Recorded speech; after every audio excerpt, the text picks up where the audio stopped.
Hey, good evening. Welcome to Transformers the Show. Well, we are kicking off the new year in absolute style with two of the most amazing people in not just the Transformers kingdom, but all kingdoms of this fair world. We've got Gav from TRDQ. Thank you so much for coming on tonight, Gav. How are you? Did you have a good New Year's Eve and a good Christmas? Thank you. We had a fantastic time. Can't wait to talk about these little dollies that we all collect. You get a real boost over Christmas time, don't you? If absolutely. You just need to give a lot of people a lot of direction. I'll just send my wife a lot of links about Transformers and which ones to get. We've got Andy as well. Anything. Oh, didn't you? Oh, no Transformers this year. Sorry, please. The main event's over. We can talk to. Andy did text and say, "Could my name be in front of Gav's?" And I said, "Andy, we can't. We can't do that." How was? Did you have a good Christmas, Andy? Yeah, nice and quiet. I purposely didn't get any Transformers for Christmas, but that's just because I kind of got most of what I was looking for during the year. thanks to being on a weekly Zoom call with Nick from Toy Fu, it means that generally it's like you're spending money every week. And he goes, here's what I've got. I've just got this in. I'll have that. I'll have that. I'll have that. Do you ever get like people from just maybe outside of your like close friends and family who go, "Oh yeah, you like Transformers? I'll buy you a Transformer," with little to no knowledge of what you collect? Not anymore. Like years and years ago, yes, but now they kind of realise it's probably not worth it. Yeah, I got a Cyberverse Bumblebee for Christmas. My parents. No. I just hissed at them until they went away. But what are you doing? I've got Peter at the other Andy. There's two Andys tonight. There was almost three, but I changed my name. And there's you are on the show, and thank you, my co-host. Thank you. Hope you had a good Christmas. I missed you both lots and lots. Right, should we start off then? So tonight we've got discussions all about conventions. So it feels right to do that with some convention aficionados on the show. So we'll have a chat about that later. Favorite conventions, favorite moments. That's the discussion at the end. The foreplay is the SeaCons or the SeaCons if you're from France. We'll be going through that and our favorite limbs from that combiner, which I can't wait to get stuck into. Before we do any of that though, we must do the news. I talk some TV, and now the news. Don't touch that dial. Yo. Start with some TFN news, which actually dropped week before last. Anyway, we're still starting with it because we weren't here last Friday. So Simon Furman, to everybody's shock, will be at TFN Manchester, which is fantastic news because he's always good value. So many stories about the comic book and everything else that went on in Transformers, but also all the other comics and things that he's doing. So he will be at TFN Manchester on the 28th of March at the Pendulum Hotel, a wonderful little convention that I would recommend to all. We'll probably talk about that a bit more later on. Other Andy, is there anything you'd like to add to this little nugget of joy? I can't. It's trying to remember what we've got in the pipeline and what I can and can't say. Yeah. Try not to let stuff slip. No, we're all friends here, Andy. No one's watching. Is Billy watching? Billy's always watching. I'm pretty sure he's got something on my laptop, so he knows what I'm doing at all times. No, it's good. Does sound that I need to kind of think about what I'll be doing because I'm assuming I'll be asking him questions again. Because it was quite good have it for those that came to Reading Minicon to purposefully ignore all the big stuff, like the Target 2006 and the Unicron stuff, and to go back to the very early stuff, which was it was good to ask him questions about just how much freedom he had in terms of, we just did it. We didn't even bother asking. We just hand the script in. We weren't asking permission for anything. Yeah. Right. Well, we will crack on into other news as well, because there is other news. It has been a couple of weeks. So this appeared on the Walmart website in the US. This is classified as elite listing for Studio Series Leader Class 86 Astro Train. There's no image that's come with it at the moment. It has a price of $55 US, but that might increase because in the US, I believe the leader class figures have now moved up to just under $60. And we'll wait and see whether, of course, that happens here as well. So, yes, we know there's a leader class Studio Series 86 Astro Train coming. We just at this stage don't know, is it just a repaint or are we getting something new? My money's on repaint. Anybody feel any differently on this? I hope not. But I feel like when they did the Soundwave, that new Soundwave's fairly new, isn't it? That's a whole new thing. Yeah, They the might get a Soundwave is new. Astro Train, maybe? Well, given that they're doing the Hound is the repaint from the 5-pack, they've just announced. I think they might save their money on that for the Rodimus Prime later in the year. Yeah, quite possibly. We shall see. We'll move on. So this was teased by Takara, and then we got the confirmation and we got the color picture. This is the only one, to my knowledge, we've had so far that we are definitely confirmed as getting a missing link Grimlock, which is wonderful news for A, those of us who like missing link, and B, those of us who love Grimlock, to which I fall into both categories, as I believe does Pete, and probably most of us who like Transformers. So that is coming, and we are excited. And that's about it, really. Anybody not excited? Because there was going to be a third-party one, wasn't there? Yeah, I was about to say. We're assuming that's not coming now. You never know. It depends, because sunken cost, they might just have to try and do it and maybe just go with the colour variants out the bat, if they're depending on how far along they are. I'm very excited, because Grimlock was my first Transformer toy. So wow. It's an absolute yes. must get, because thing is that it's like Optimus. There's not a lot wrong with the original Grimlock in terms of toy. There's a couple of bits of articulation that it would need to fit kind of more modern. The only thing is the head is still tiny. It has a teeny head. Does he always has? It's just his way because he's such a beef. I've never in my life even played with a Generation 1 Grimlock. It's one for some reason I don't know how it's happened. I don't know. I've got lots of Grimlocks. I promise, but the the G1 never even had a go, so I'm quite excited by the prospect. I feel like we've just discovered why you might have lost that Matrix test last year. Then that's that one thing that's been missing in your life, Gav. That's what you need. I always felt there was something missing, and people told me it was exercise. It turns out it was. Don't listen to those people. Don't listen to those haters. Last thing I need. Anyway, so that's coming, and we're all very excited. There was other things that were revealed as well, including what is apparently a new Masterpiece Hot Rod. There was much debate across the fandom as to whether this is a new figure, some variant of an old figure, or the Studio Series 86 one upscaled was something I also saw mentioned. I don't know if any of you guys have any kind of insight to this. To me, it looks like it might be slightly new. It's kind of hard to make.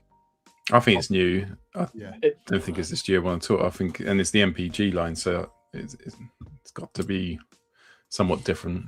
You'd think so. You look at the hands. Look at those hands. You can see that there's single articulation on those fingers. It looks nice though. It does. It sounds like I've never had a Transformer in my life, but I haven't experienced any of the MPG line either.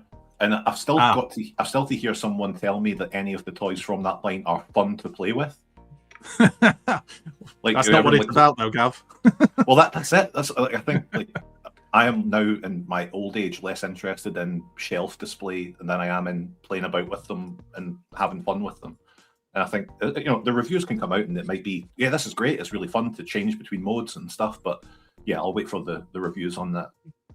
It's like what you call it, Masterpiece Skids. That's the perfect Masterpiece level toy. It's like an actual toy that you can play about with and whack it off a wall, and it'll still be fine. Yeah, I think the original MP it wasn't too bad with transformation. I remember that was one of my first Masterpiece Transformers, and you could transform it. There was one little bit with the wheels, which if you got it wrong, didn't quite slide in, but it wasn't too bad. So it doesn't need to be so overly complicated, does it? Hot Rods, they could do a fairly fun transformation with that. Hope so. We also had this, which is the new Legends NL01 Leo Convoy Legendary Green Lion version. Now, it will shock nobody to know that I'm not a massive follower of Beast Wars, but I am led to believe this is some version of like a rare variant of the character. So like there was again much excitement from a niche part of the fandom at the fact that this is in these colors. Pete himself was overjoyed, as you can see. Yes. Yeah. Everything I've never wanted in a toy. Can't control himself. To me, it's an instant buy for me, not because of the show. Those colours are very similar to the G2 Decepticon drones. So it's very much a case of he can be a wrong'un and he can go on the shelf with Jax and some of the side drones. Yeah. Because it's Pete would also tell you the they're all one wrong. with the better head. Because I've got the Lyle Convoy from Legacy with the very sad face in lion mode. Yeah. Yeah, that is a sad face.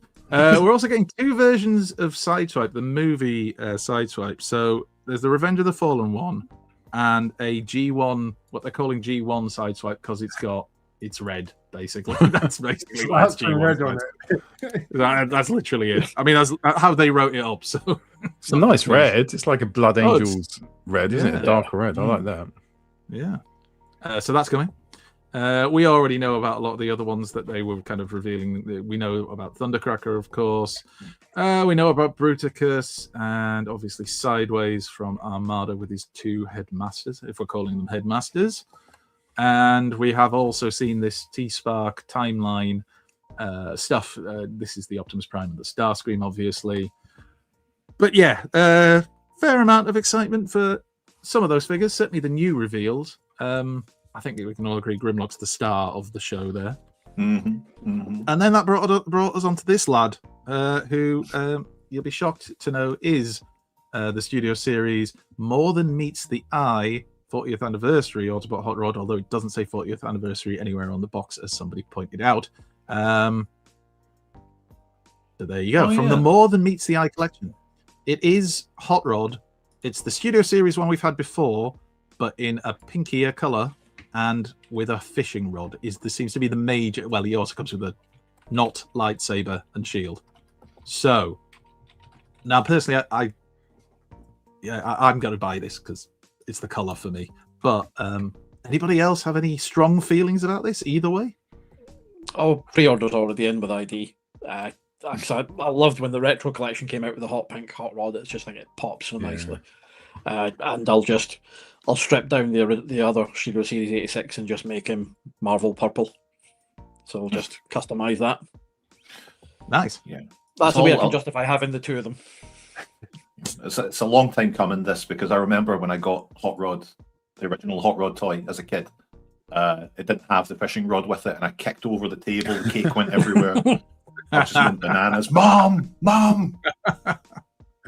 So this is going to right a lot of wrongs. I mean, that looks great when you put The all the mode you accessories don't on. see much. Yeah. And that's how you became a Winnebago, to store all this crap. I mean, we know it's a good toy. I think it was, Andy, you'll know, was it about £35 it was up for on pre-order, a little bit lower in some places, I think. Yeah, it's about 35 quid, because yeah. I also have pre-ordered mine as well, so I might look see if forward to there's this. a cheap one. Everyone's going to be selling their old ones, aren't they? Oh yeah. Well, yeah. some people will, yeah. So I might swoop in and buy one of the old ones. It's a good. I did buy it and obviously sold it. I might buy it again. In the US, I think this is due about April the 1st is the date that was being put on Hasbro Pulse in the US. So we're looking at about late March, early April time, which means In Demand will have it by next week. So keep an eye out for that because they do tend to get things in a bit earlier. But it's very pretty. And I think people generally are very excited for this. Look, you can do that. Is it not worth buying just to sit him down so he can fish? Fantastic. It's like we've peaked as a Transformers fandom now. Well, this Where is do we go what from I here? start to think with this stuff. This is why I'm less excited as time goes on, because once you get that, another Hot Rod comes out, who cares? That's the perfect one. Yeah. Well, yeah, it was a bit here's like something Earthrise exciting. Prime, wasn't it? Earthrise, sorry, Andy. Earthrise Prime No, go was so good, and then the next one was also good, and it's like they're both They good. Yeah. do now. They always get better. That's the thing. They'll always find some way to improve it in some way. Although, obviously, that can be a matter of opinion.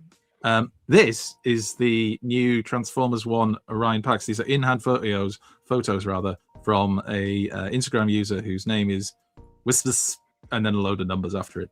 But these are the images they shared. This is the A-level deluxe Transformers One Orion Pax, which just makes me think of A-levels, like he's gone to school. But it is a deluxe. And here he is. There he is, straight out of the package. There's the head sculpt, for those who like a good look at the old noggin. Accessories, because he's a minor, remember? And yeah. I mean, it looks like a deluxe, doesn't it? It looks about 18 months too late. I was going to say, like, thank God they why brought it did out we in a not timely have manner. this?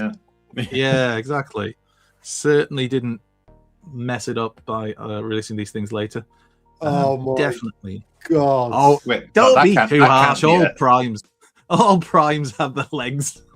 Is that can't genuinely be it? too And harsh. Apparently. I mean, I didn't transform the thing, so I didn't design it either. Oh, that was dodgy. That's even worse. Yeah, Andy, what are you playing at? Yeah, Andy. Oh, me. This is the TF1. It's next to the TF1. Was that a Voyager? I think it was a Voyager, wasn't it? The Orion Pax / Optimus Prime that we had previously. So you get an idea of how small it is by comparison. I think the kids refer to this kind of stuff as gash. If I'm honest. Technical phrase. You mean Ohio? I mean, I think like with this stuff, like scale. when I'm looking, not to become too much of an immediate Blockies shell, right? But Yeah. the Blockies classic class models are incredible in terms of like accuracy to the film. Like I would, if I bought that toy, I would never transform it because look at the state of it. You'd be as well just saving half the money and just getting a model kit that looks like the character. Yeah. I mean, he looks okay in robot mode to me. Not great, but okay. But yeah. Good effort by the photographer, though. Yes. Get that fossil out. Put lipstick on that pig. Anyway, there you go.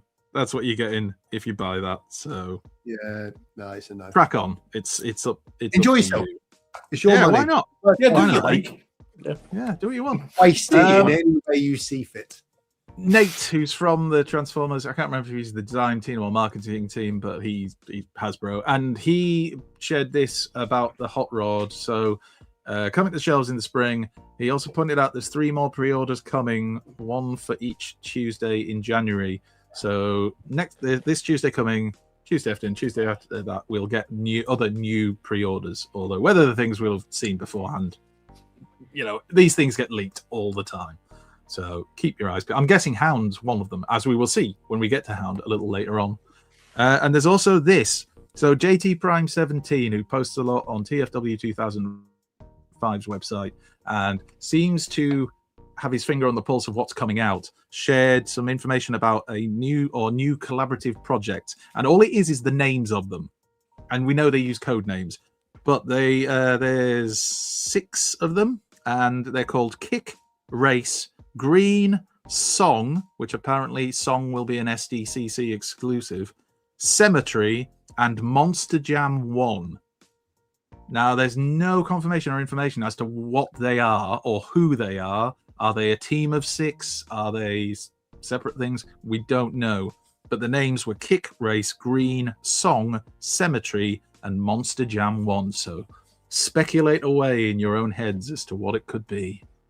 If we get a Gravedigger monster truck transformer, that'll be it. Fantastic. That's the It end. will all have been worth it. The end game. And then Lego. This came from, it's another rumor from Instagram user Bricky News, who again shares a lot of accurate rumors apparently about Lego things. And this is that there will be a Lego Icons Megatron G1 style. Just see that listed under the icons.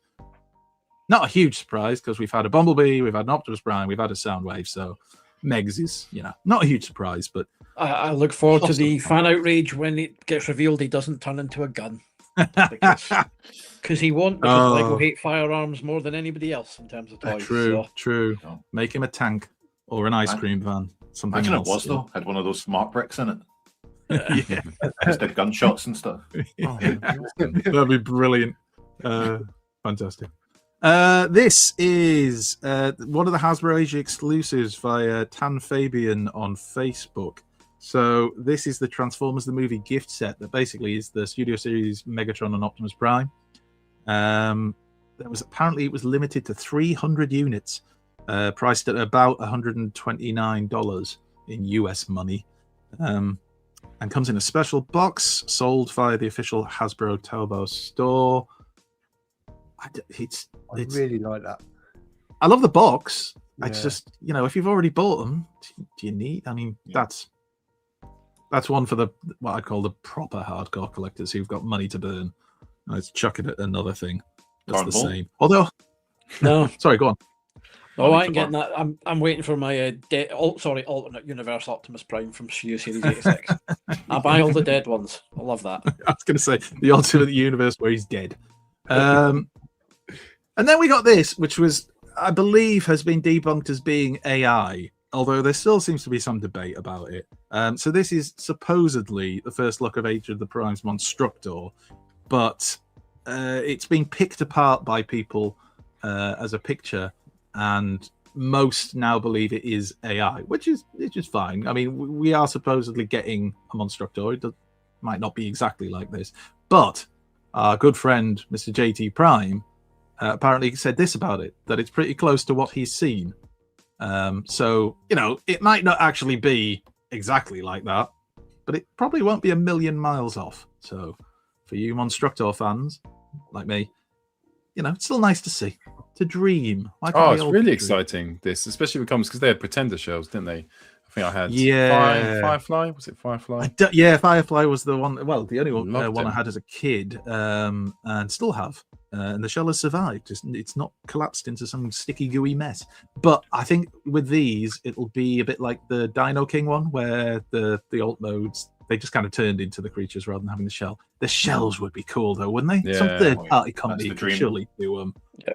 Come on, third party. You're supposed to be good.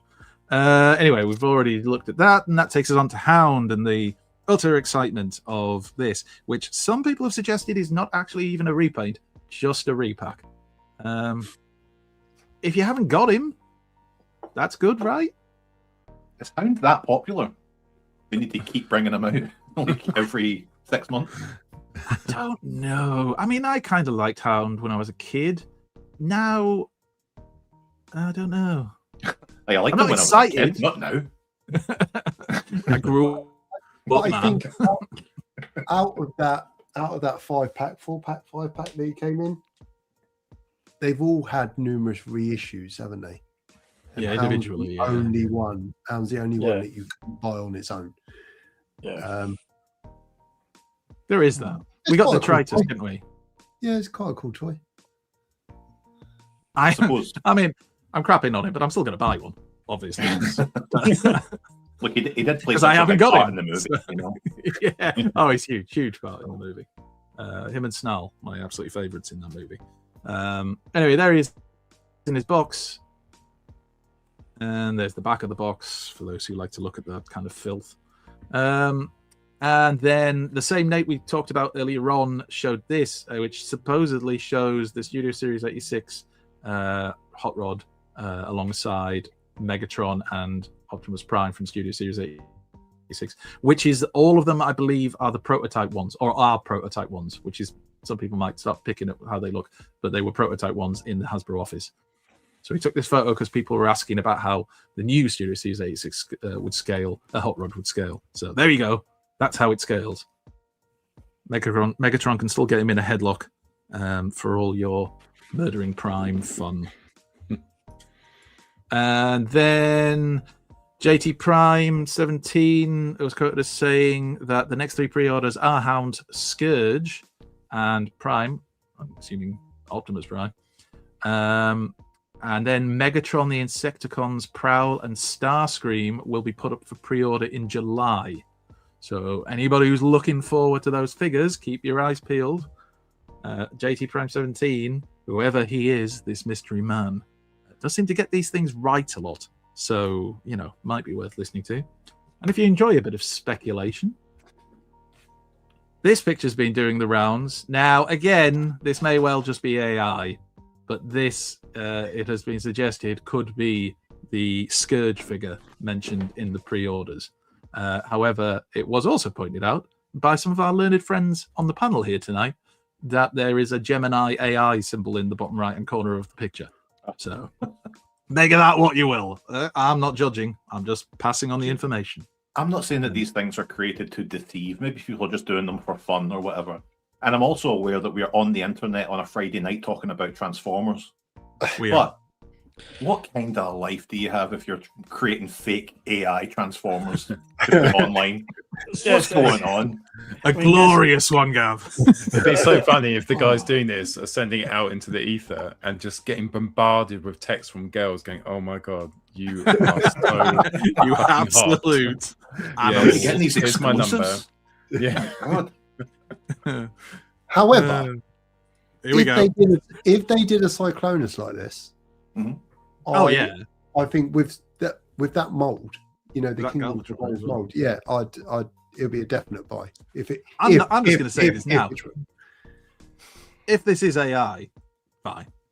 Like you just said, if this came out like this, I'd buy this. Yeah. So it's like that is the colors are cool.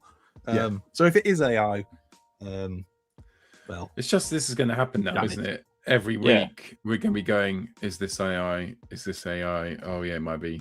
And like half the news is going to be, oh, I think it's AI. Someone said it is. It's got 9 fingers. It might be. Every single week. and then now. it'll be, is Paul AI? It's Pete AI this week. Are we all AI? We'll be Join us legacy. here. We'll be legacy. So we were created before AI. So Yeah. This thing, you'll get like pictures There of you are. third-party stuff, like it's got 9 fingers, and you go, well, yeah, it's just no quality control. I'm sorry. It's just how it is. it's just fans hobby.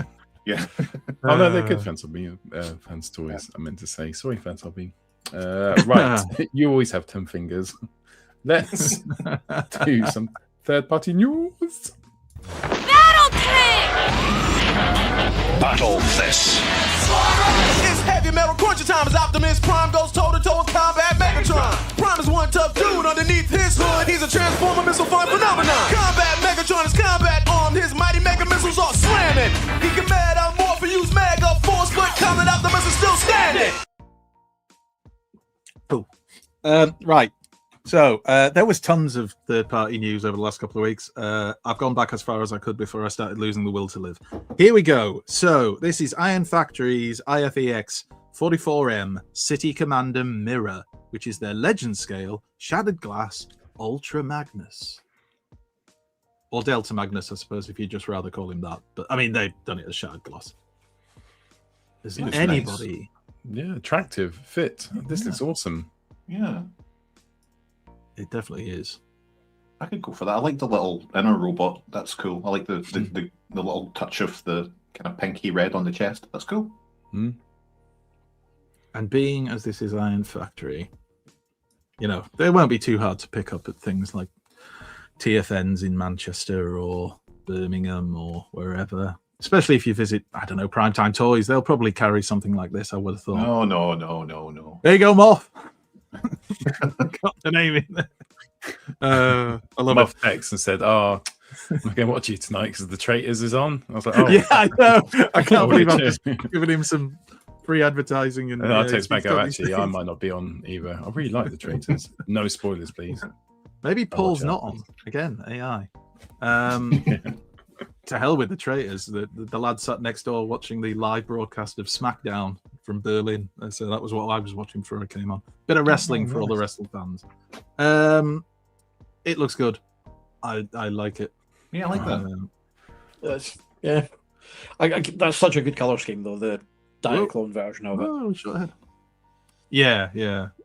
Well, we're getting the missing link, aren't we? The missing link version of Delta Magnus as well. So it seems to be the year of the Delta Magnus. Which is not a bad thing. Anyway, that you got a sneaky peek there. So, courtesy of TM Reviews, there were some shots of knockoff products coming up, and we've seen one of them, the Ultra Magnus. We showed that last week, and there was some mention about this. So there's also a knockoff of HasLab Deathsaurus.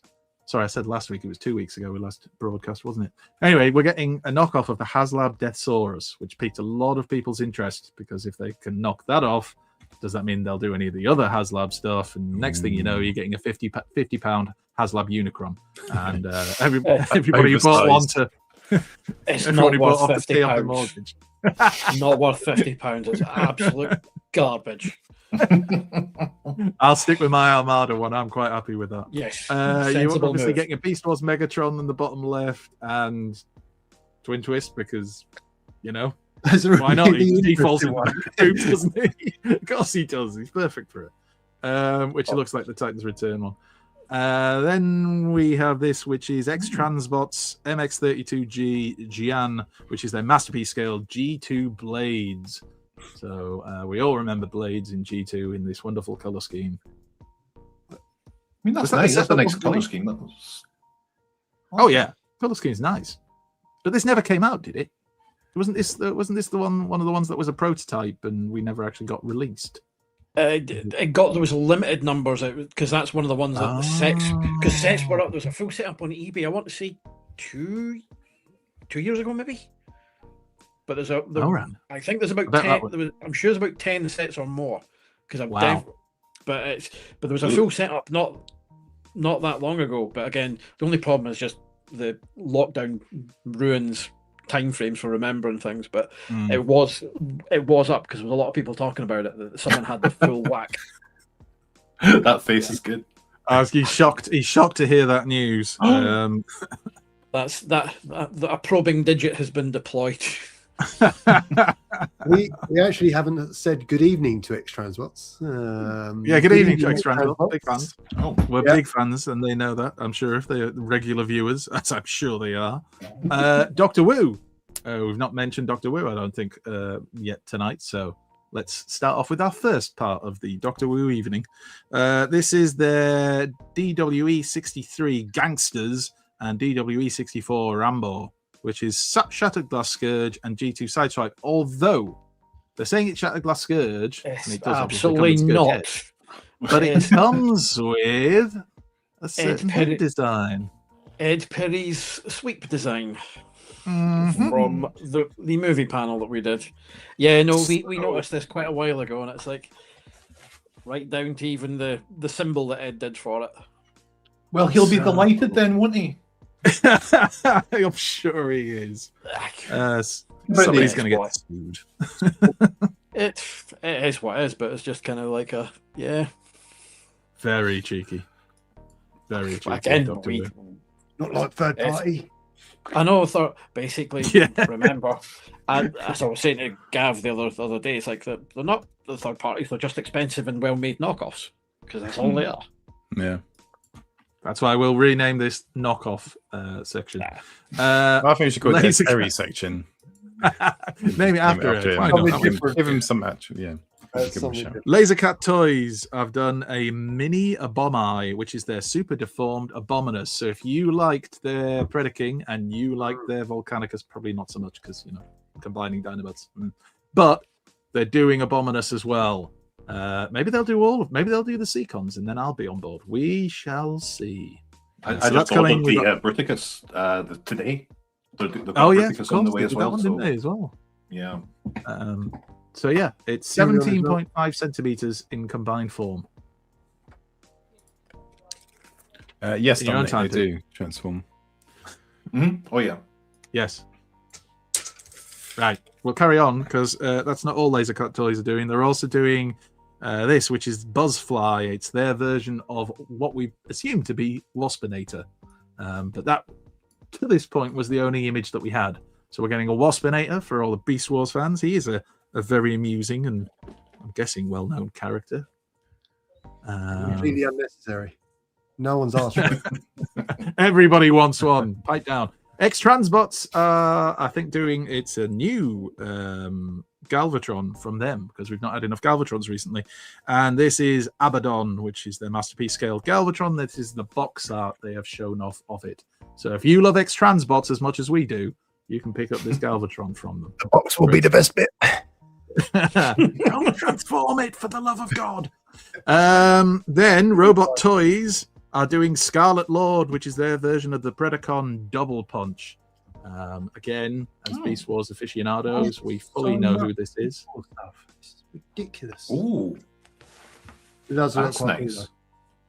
cool. Light That's up cool. claws. Well, I like like the that. one light up claw.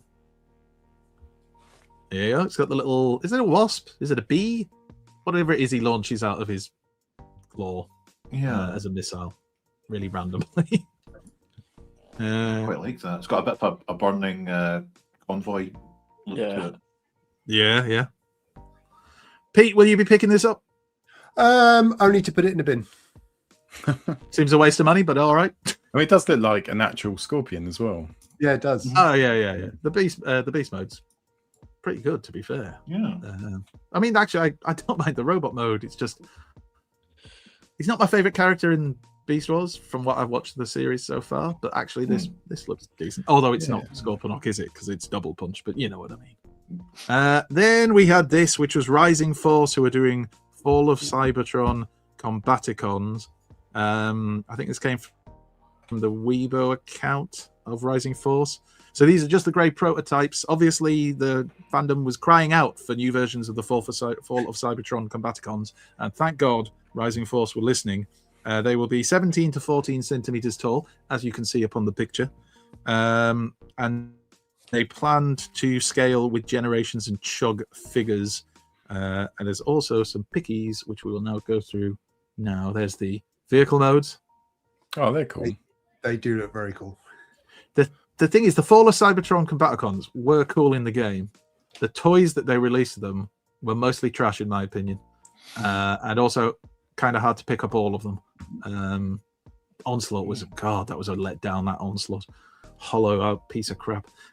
So these might be really good. And there he is in combined mode, 31 centimeters.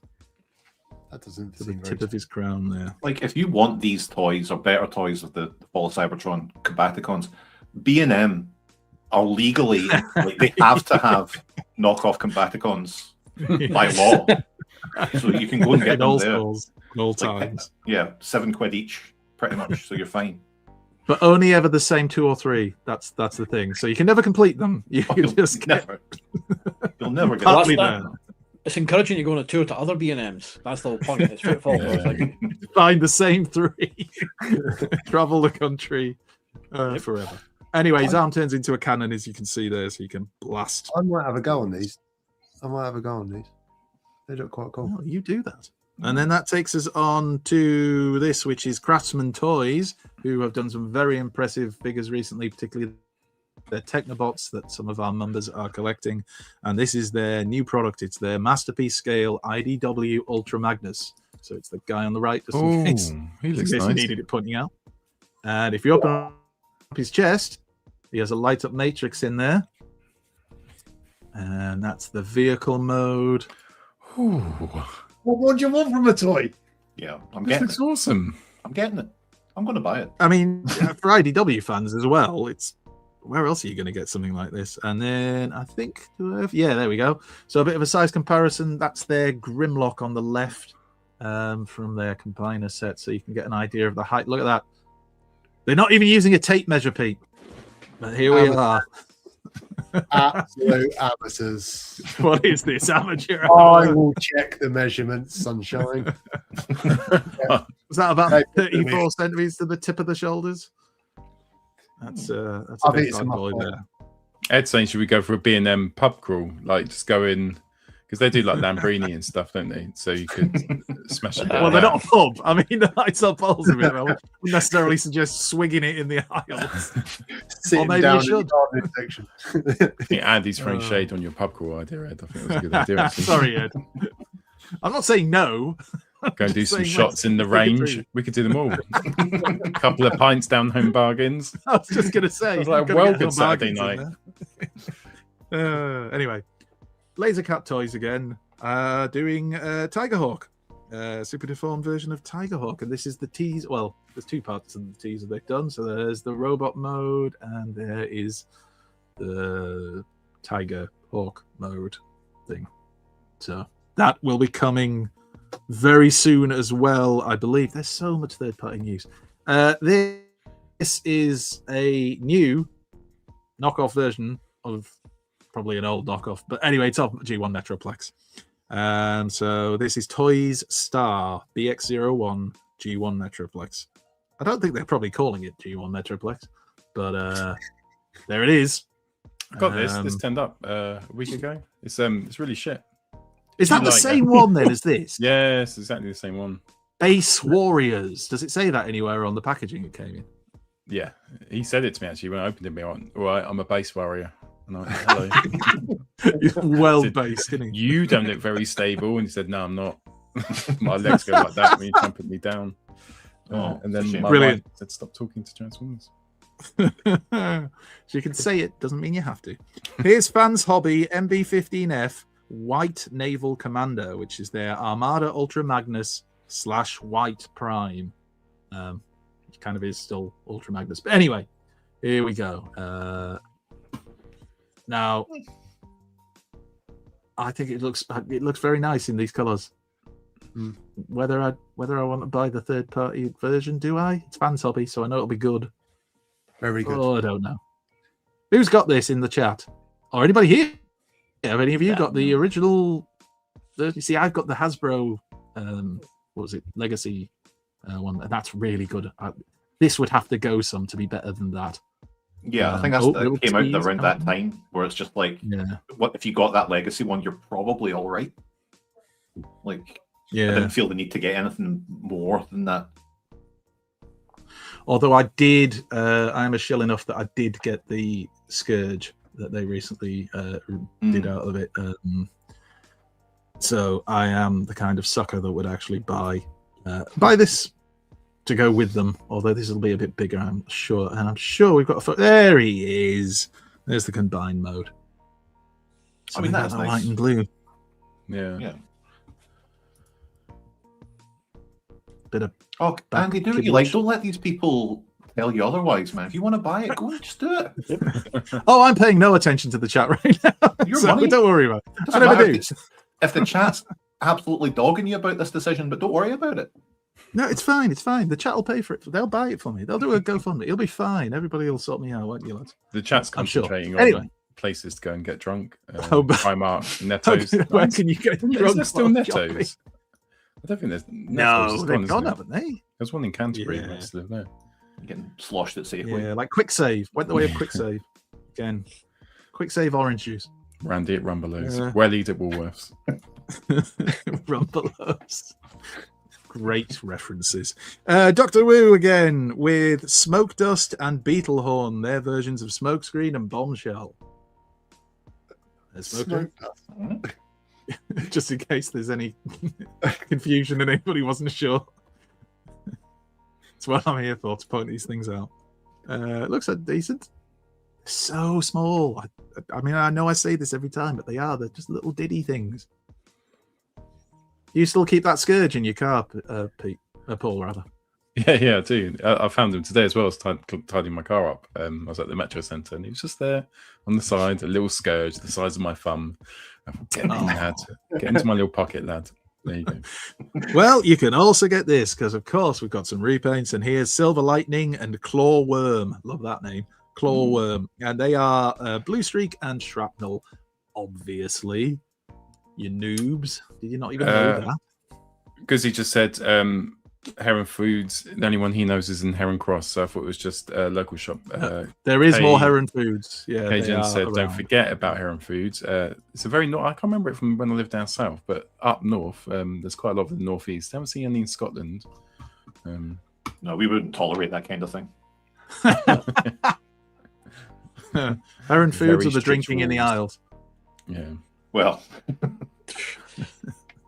As you know, the Scotch are very classy when it comes to booze. So yeah. Anyway, let's do some DNA design, which is third party because they're a third party company, but making stuff for Hasbro figures. So here's their upgrade kits for Superion. So on the left, the original, right? The upgrade kit. I mean, it's not making a lot of difference to the back other than he's taller. For comparison,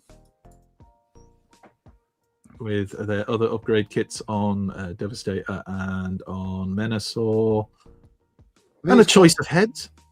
They've given you some like shin fillers. I think I think that's quite cool because that's the thing I think that lets Menasor and Superion down is that what they've done with the legs, you know, with the characters at the back, it's kind of like leaves them a little bit plain. But with those shin fillers, I think that's quite a nice touch.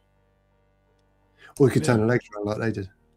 I was just going to say, can't you just turn the legs around? Anyway, I mean, I wouldn't point that out.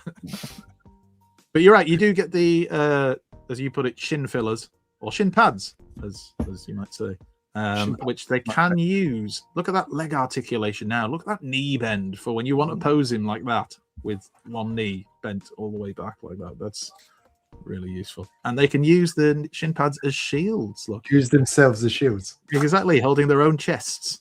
I see people in the chat saying they're not worth the money, and then you show us the shields. What do you say now, chat? Yeah. Big plate of crow for you. Oh dear. Is that supposed to show that the new head still fits inside his chest? I think it probably is.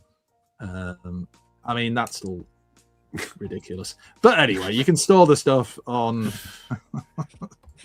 It's never going to look good, is it?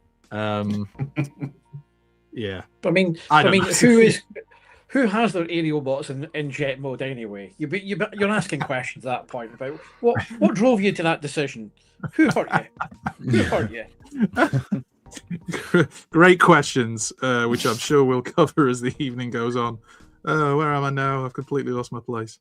This is X-Transbots. This is their Midas, which is one of the Omnibots. It's Camshaft. He was an Omnibot, wasn't he? It's always the first Omnibot name that comes to mind when anyone mentions them. So yeah, Camshaft will do. Yeah. Well, I actually found my notes at the very last second. It does say Camshaft, so I'm hoping it is him. And it's X-Transbot, so we know this thing is going to be a lot of fun to transform. And in no way a living nightmare from which you will never escape. I like him. I think he looks good. It does look complicated. He does. His legs look fiddly. They all look good. You just can't touch them. Isn't this what we've discussed every time we talk about X-Transbots? They look great. Andros is good. Their Scourge is a really nice, simple transformation. Why can't they go back to doing that? It's so overcomplicated. Anyway, you can point. Well, that's good. And he could be a car with opening doors and pop-up headlights. Oh, I can do that. There's no way they transformed it though. They had two versions. Two versions. They had one built in car mode and one in the built in robot mode. Are you going to transform it? I'm a hell. Yeah, we've only got the studio for like an hour. Just get a photo of a broken one. Anyway, back to Dr. Wu, because they are doing this, which is Trap Maker, which is now, this is Battle Trap, but it's in slightly different colors, isn't it? So I'm not sure if that's because it's supposed to represent a different character, because there is another version that just looks like Battle Trap, but here he is in black and blue. So this is that's quite cute. Yeah. I think it's clever that you're going to get, the two of the vehicle modes will combine just as the original G1 toy did, but probably with more articulation. Probably. And it looks decent. Yeah, that's very cool. I quite like that. Oh, we've skipped on slightly. Sorry. There we and go. it's for serious boys as well. Yeah. They don't want bright colours in their toys. They want grey. Right. Let's get back to some more Magnus-y stuff. So this is a Blue X-Load in robot and truck mode from Fans Hobby, which is a repaint of their version of Overload, I want to say, from Energon. Armada. Damn it. I was so close. So this is in Magnus colours, isn't it? Yeah. This wasn't this released as Ultra Magnus? I'm sure there was the first one, not mostly, because they did two, and then BotCon did their one. The first one, I think, Overload was it not mostly red? He was red. He was definitely red. Yeah, I'm pretty sure Magnus came out in. Was it Energon? Magnus? It might have been Energon actually. Now that I think about it, yeah. The red one was Armada. That one would have been Energon. Yeah. And then I say BotCon. I may be partially right. I will take the partial win on that one. Yeah, because technically it wasn't BotCon, it was OTFCC did Sentinel Maximus I think, was the Ape Link combined version of him from the lore, which are very nice colours. Every time you drop this knowledge on us, Andy, I can see the confidence draining from Paul's face as we prepare for the quiz later in the show. It's just going to be so much fun. That is a massive load he's taking there, isn't he? It is. It is. Bless Like him. a It's a jack huge rabbit load. drag Yeah. this massive branch through the forest, isn't it? Yeah. Anyway, where were we? Oh yeah, we haven't looked at anything from Doctor Wu for seconds. There's Doctor Wu's battle trap. There There he is. So in the proper battle trap colours. Yeah. I say proper, but you know, like G1. Oh, it looks decent again. Mm. A nice addition to the Doctor. I mean, they're knocking them out all over the place at the moment. Killing it, some might say. There's more. Jesus, there's more. Doctor Wu. So they're doing the deluxe Insecticons. So we got this coming soon bit showing off the deluxe Insecticons. See, this is it stills from a video. I know you might not be able to tell from the high quality pictures. But then later on, I keep glancing down at the notes from our news chat that we have and seeing Pete's comments after certain things. Do you remember what you put after I shared these pictures? What did he put? Yes. Flipping Woo, but he didn't say flipping. No, he did not. Let's not do some Doctor Who. Let's do some Fans Hobby again. Them and the Chosen Prime are doing their holiday exclusive MB17B Giga Zarak, which is a repaint, obviously, of their masterpiece scale Megatron from Armada to stand on as Mega Zarak colors, limited to 400 pieces, and we all love that, don't we? We love a bit of limited edition. And The Energon Magnus repaint was the bot concept with OTFC tape was the same one, so they'll do the exact same thing with, and they'll do the Sentinel Maximus one in that for that because they were the two matching ones. Nice. So I mean, I'm all for more of this. I don't actually have this version of what was Megatron, then they did it Galvatron, now they're doing this Mega Zarak. But in these kind of colors, I might be tempted to dip my toe in and pick one Really up. good, doesn't It does look fantastic. Unfortunately, there's only 400 of them. Like, look how shocked he is that in the news. So a bit of a nightmare potentially to get hold of, but we shall see. No And dodgy then- transformation for Fans Hobbies. No. Quality brand. Excellent toys. You got a new sponsorship we don't know about? No, you are right, though, to be fair. Back to Dr. Wu. Oh my god, Dr. Wu, you're everywhere.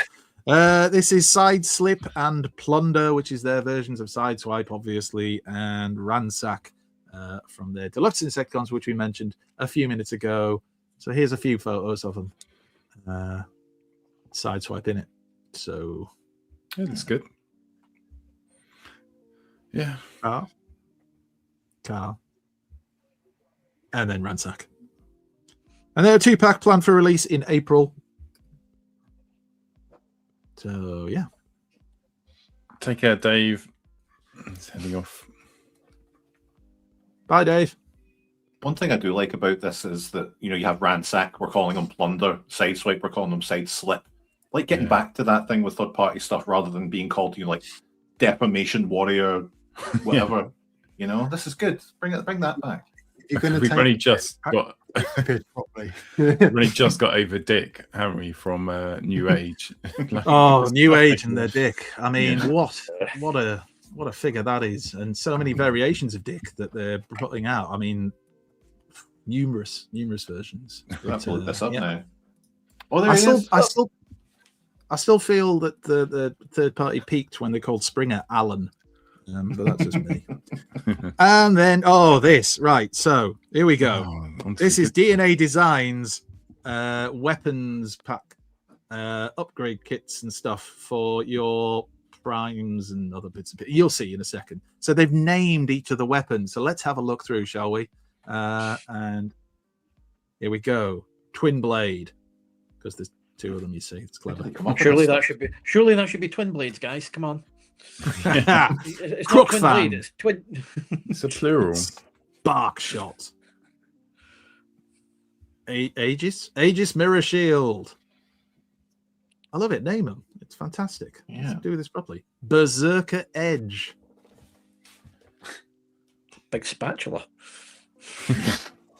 Iron Blast and Shard Fang, which look exactly like what. Have we already seen them? Anyway, they look like the ones we already. No, they're looked very at. different. You can tell But by absolutely the, distinct and bespoke engineered. The nun that Artisanally taught crafted. me at the weird Catholic school we used to go to was called Shardfang. Sister Dolores, Sister Shardfang, Sister Skyfang Lance. It's weird. And Sister Gravetop. Named after nuns. Yeah, Skyfang Lance there. The Rhythm Stick. Oh, see, that's good. I'm sure that could be a name for something else. The Steelbind Staff as well. The Iron Maw. A lot of those in Those are real Scotland. names. Uh, And of course, the Titan Hammer, which you would think would be the peak. You'd hit the peak with the Titan Hammer, but no, you can get the Max Sword. Look at the difference in length. Is that based on the Wrecker's iconic hammer? Probably, yeah. Why do you Look at need- the size of the sword. It's like Titan size. Oh, well, it's funny you say that.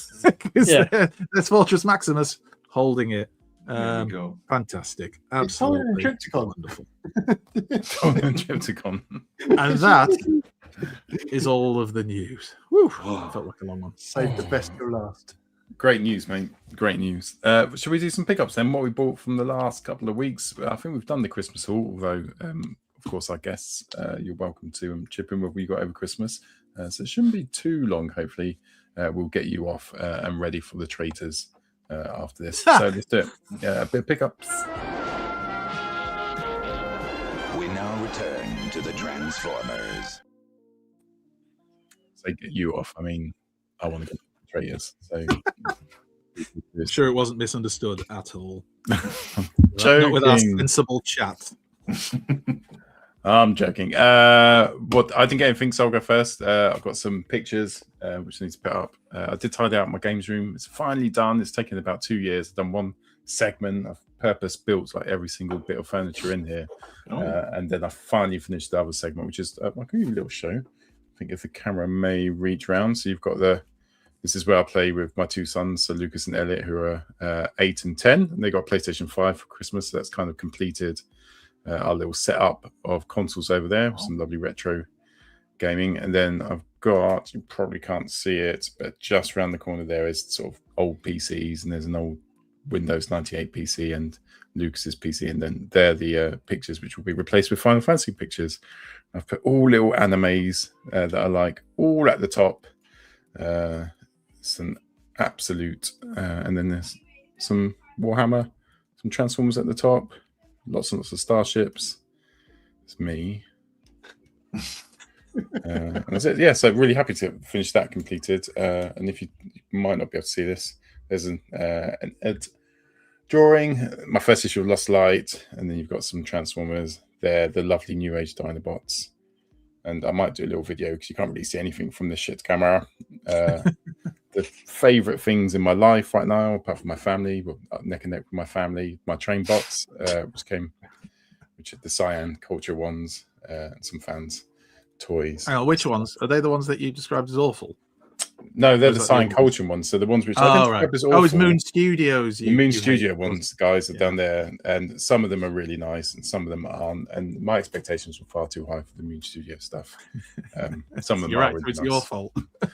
It is, but that's because the Cyan Culture ones are so lovely. The Legend Scale train bots, they're just they've released 4 of them, so they've got 2 more to go, and all 4 of them, je ne sais quoi. Right, Pete, what have you been picking up recently, apart from Hearts and Minds? Very small pickups this week, and they weren't actually pickups in the truest sense. They were presents, kingly gifts, if you will. Where we were away for New Year, myself, Andy, and Moff gifted me the Chase Galaxy Grimlocks Nice. that I needed. So there's nice. the one with the red eyes, and this is the one with the apron and the drinks tray, and it was absolutely lovely. Oh, man. And I was on a forecast call earlier on in the week, and I built them during the call. Which means I've committed to a ridiculously high number at some point over the next year. But no, so literally just picked up these two bad boys, and they are lovely and glorious, and I was very grateful, and it was a lovely gift from Moff. Oh, lovely jubbling. Pete, could you see the Grimlock with the little tray? Yes. Could you just send that to me, like, as a gift? Yeah, I mean, I can. Just pass it on. He's not good at all. If you want to see your address, what's the worst that could happen? Yeah. You miss 100% of the shots you don't take. You know? Love it. I know what Gav's pickup needs to be now. I got nothing Transformers-y over Christmas. Not one thing. Not from my family, my wife, or my so-called audience. Oh, sounds like you're telling people off. A little bit. Should we get the violins out? They won't be watching this. They'll be all in their bed. So, although I did just pick up, got in the post there. I got Legacy. Is it Legacy Magmatron? Nice. Ooh. I missed out on it, and recently, I don't know what happened. It just came up in my feed, just lots of videos about it, and I thought that looks so good. I'm annoyed that I didn't get it at the time, so picked that up, fairly cheap-ish, and I haven't opened it yet. But I also got this week. It's just they're coming tomorrow apparently. The new adventures of He-Man and Skeletor that I used to have when I was a kid. So I picked those up on a whim. Oh, wow. Yes. And I'm very excited for the best Skeletor, as you can tell my wife that. If you see my wife at TFnation, please tell her that New Adventure Skeletor is the best Skeletor. And the only other thing really is this, which I'm currently reviewing for my Z-List YouTube channel, TRDQ. I got a World Dragness from Wild King. So, Oh, yeah. We showed a lot of pictures of that when it was revealed. Yeah, so this is exactly the kind of thing I'm into. So I'm very excited about it, and I think I'm a little sad because this might be we're going to get some recolors, and I think that's about it for Wild King. So that, and it comes with two little dudes, little drag knights as they're called. I've been to a couple of drag nights myself. In the yeah, you guys are awesome. Yeah, I'm really, really chuffed with it, and hopefully we wear smiles on us and we get a little bit more. Well, That's awesome. Never know. Awesome. I'm just laughing at Lindsay's comment. I think you're in trouble. Oh, is she commenting? She should be watching this. Aye. Somebody's sleeping on the couch tonight. I just got handed a cup of coffee from my young lady. She's not stirred it properly though, so. Great. So we've all got problems, you know. Yeah. Now I know how Denmark feels about Greenland. Oh, so annoying. Oh, God. Watch us get taken down for politics. Oh, yeah. Don't mention the politics. Don't do that. Don't mention politics. Just ignore it. Anyway. Andy from Transformers The Show. Should we go to you, Andy from Transformers The Show? Yeah, we can do. I'm going to be lazy because I couldn't be bothered to carry things upstairs and just show some pictures very quickly. Okay. I got, weirdly, this was part of a Temu order. I got the, what's it called? Studio Series Devastation Wheeljack, which I wasn't really that bothered about picking up, but it was very cheap through this Temu order. And I really like it now because it's better than the Kingdom or Earthrise version or whatever version it was I had. So yeah, I'm glad I picked him up, and the blaster, it's amazing what having the blaster as well does. And from the lovely Moth over New Year, I got this Snackles Leonardo, the finest of the turtles. Just start that argument in the chat now, especially if Dave's gone. So yeah, I got him. That's him on my lap because I was feeling lazy when I took the photo. Covering so you. that was very kind of Moth. And then this was the other stuff I got over New Year. Yeah. So my first bot of the year is Fans Hobby Wingman, which is their version of the Predator Skydive. And that was, again, thanks to Moff and Primetime Toys. He knew that I would be interested in these figures, and he got hold of one through Private Toys and just messaged and said, would you be interested in taking it off me hands? And I was. So I have. He also gifted me this lovely Panthro. There's more to the story, but he gifted it to, and he's very kind of him to do that. That I think, right, Pete, do you display them with all the armor on or with it off? I'm a mint in silk card. You don't even open them, do you? Collector, Andy. Unbelievable. You're no use. I'm not a peasant. Clearly not. Well, then. Yeah. And then on the left is now I can't remember. It's WWE Superstars Papa Shango, which was in Rock and Roll Collectibles in Sutton Coldfield, which we went for a day trip to with the blessing of our other halves. And it's more of a wrestling shop, but it has lots of, nerdy, geeky stuff. And I spotted this, which it reminds me of like a Origins, Master Universe Origins figure, and it's Papa Shango. And randomly, it came with some random weapon that doesn't actually go with the toy, but it had it in its hand, so I've got it. So thank you very much to Rock and Roll Collectibles. I love a bit of Papa Shango. And then this is just a few photos of... nice. That is really nice. Yeah. The jet mode is beautiful, but unfortunately, this mold, if any of you watching or any of you guys have the Darkwing version of this, the wings just won't tab in. They won't stay tabbed in, so you touch them, move them, adjust them, they just pop right out. And unfortunately, the only other thing that's a bit annoying on it is to get those guns to stay tabbed in under the wings. The tabs are basically a bit too big. I know people will be saying, just shave them down a little bit, and I get that, but if I shave them down, I'll probably just, set on fire or something. So I'm just going to leave it as it is. And then his robot mode. Again, transformation's great. The only thing with him is he's got the backpack. I can live with the backpack. I don't mind the backpack. It's there. It exists. But he is lovely. The colors and everything. And then, there you go. Last one. So, yeah. Of course, the downside is now I've got to try and track down the other, 5 figures, all limited edition. And all good luck with that. Unavailable. Well, Mr. Andy Brown of Toy Foo is also on the hunt for several of these figures because he messaged me when he saw my picture of this one. So, yeah, we shall join that hunt together and possibly fight each other for their version of Snare if it turns up at TFN. I mean, he'll win, but at least I'll have put up a fight. And that's it.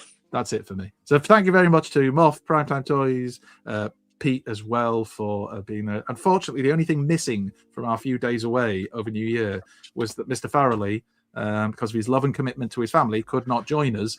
I know, we were all disgusted too. But we shall make up for it the next time we meet. It's my son's birthday. My son's birthday. I know. You have another one? Only go back in time. If I could only go the 9 months beforehand and not put that Dr. Dre album on. It does things to people, It What a little window into your past that is. Oh, thank you. Cool. Awesome. Andy from TF Nation. I'm like Gav, I didn't get anything over the Christmas period, but last Saturday we met up with Nick from Toy Foo, and I grabbed where have I put them? Enjoy looking at my back for a second.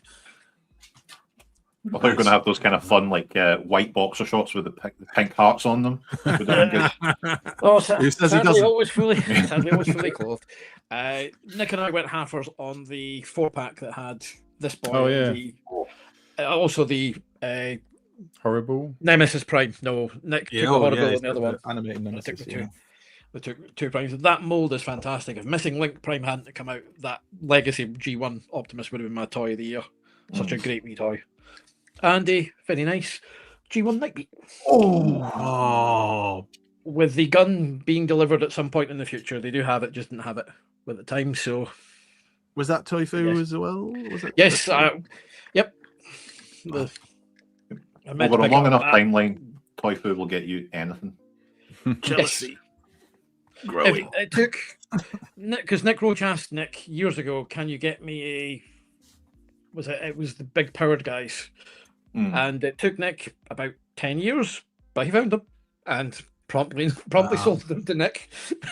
You got to hand it to him as well, because like when you say to Nick, like, I fancied that toy, but I'll never have that. And Nick remembers it. See, someone says important stuff to me, gone. But Nick just remembers this stuff. He's like, "Oh, remember you wanted that about 15 years ago? Here it is." Yeah. The first I experienced it was the RID repaint of the Beast Machines Deluxe Jetstormers G-Axis, because obviously I love G2. And it's like one Christmas about 5 years later, next like, here you go, Merry Christmas. And you open them and go, cheers. Thank you. You never remember that. And you're like, Wow. I can't even remember What a the guy. names. I would be shit. oh, for a Nick thing. is the best. Really, really Come on, It's with like your the- Transformers knowledge, Paul, you'd be fine. Sorry, And the Paul. I saw someone in the chat ask if that's a B&M Prime on my desk. No, that is Juggermorph. B&M Prime. I think someone did shout out Juggermore. Yeah, Put some Juggernaut's a big respect thing on the for name. us Scotch, as we like to be called. It's true. Part of our rich Respect. cultural heritage. Yep. It's too much milk as well. Too much milk. Right. Let's do some bloody foreplay. So tonight is another combiner. Yeah, we found another It's one. the last one. It's the last of the You G1 said that last combiners. week. No, I didn't. Literally never. You said it because you didn't want to do any more. It's the last of the combiners, and it's the SeaCons. Lynn, these are sex people. What do you mean? They're sex swappers. Lynn, this is DEFCON 1. Look. Look. Don't make the same noise as them. Don't think you want to join in. Should we just quickly remind ourselves of the advert from the 80s of the SeaCons for nostalgia reasons? Let's do it. Play. New Transformers are here. Now, from the bottom of the sea come the monsters of the deep, the Target Master SeaCons. Target Master Transformers, they've got the power to surprise. And when they join with their leader to form Piranhacon, anyone can become the gun. Target Master Transformers. And here come the Sparkabots. And when they're fighting, man, you see sparks fly as the fire comes, battle the Sparkabots. Each sold separately. Transformers, they've got the power to surprise. You got to appreciate the fact they're like, the SeaCons, what did they turn into? Don't worry about it. You know, they're just cool, kind of like sea creatures, nothing else really. There's nothing to see here. These are cool robots. Move on. Yeah. Just a And few of them are Target cool Masters. robots. Don't forget Target Masters. Oh, Yeah, There you go. very liberal use of the word target master. Yeah. Quiet. We're all friendly, but Stupid combiners. Right, shall I go first? I went for always been my favourite of the SeaCons. Really passionate about this guy. His name is Snaptrap. That's right, isn't it, Andy? His name is Snaptrap, and he is Snaptrap. Turtler in Japan, but yeah, Frozen. I just love how he's got he's like an animal tank things. It reminds me a bit of those dinos. Was it dinosaur things during the 80s where they could clip guns and stuff onto them and they turned into like Dino walking- Riders. Dino Riders, that's it. A cross between Dino Riders and Zoids. I don't know if anyone else has chosen him. Looks like he comes with a DNA upgrade kit as well, which is pretty cool for a toy from the 90s. So yeah, that was my one. Andy, tell me about your passion of SeaCons. SeaCons. Which one? Yeah, Andy, tell us about your passion for SeaCons. come on, The Andy. the one not from Transformers Nation. Oh, that's me. Yeah, I just love them. I can't explain to you why they're my favorites. They just are. It might be the color scheme. It might be the fact I had a couple of them as a kid. I don't know. Might be the fact they turn into weird aquatic beasts with arms and legs where there shouldn't be arms and legs. I don't know what it is. It's just the fact they were fun. And yeah, my favorite. I mean, they're all my favorites, but my favorite is Snaptrap, who turns into a turtle, as you correctly said. Oh, snap.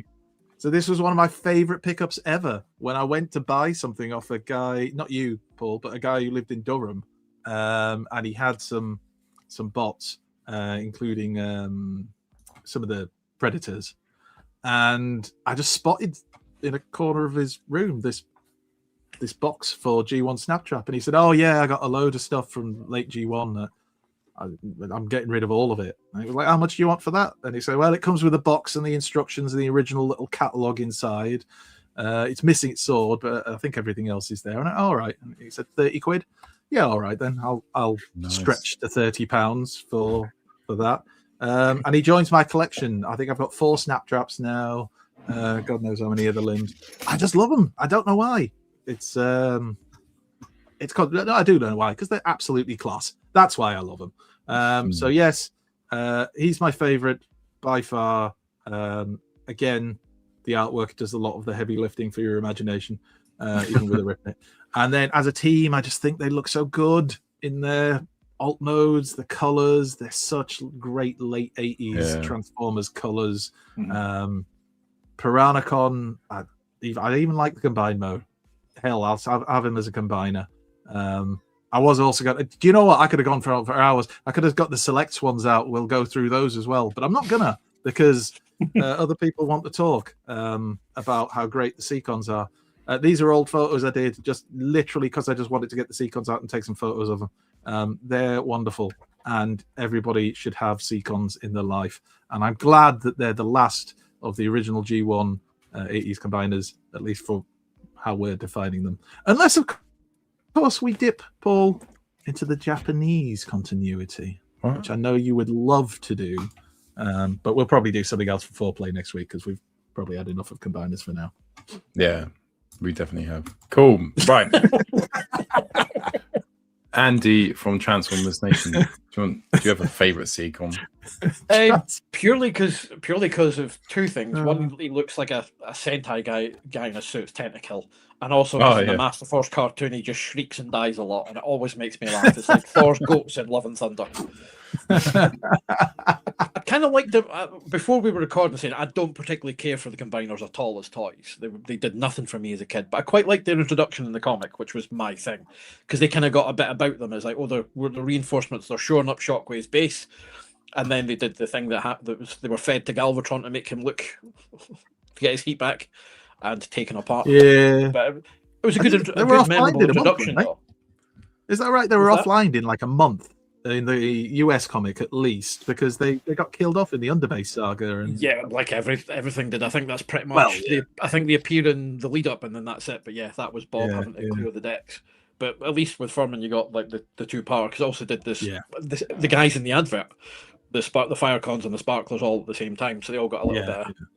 But I just like the technical design was always cool. Just because it's just ridiculous. It's like robots in disguise. What kind of disguise is that? I'm a giant evil squid clown man. I mean, it'd certainly be scary. Oh yeah, no hiding though. It's like where'd he go? Under the sea. That's where he. That's it. No one would bat an eyelid if you passed that under the sea. You're on a glass bottom boat in Mallorca. You see that? You just nod. There's one of those. Gav, what did you choose for your favourite of the SeaCons?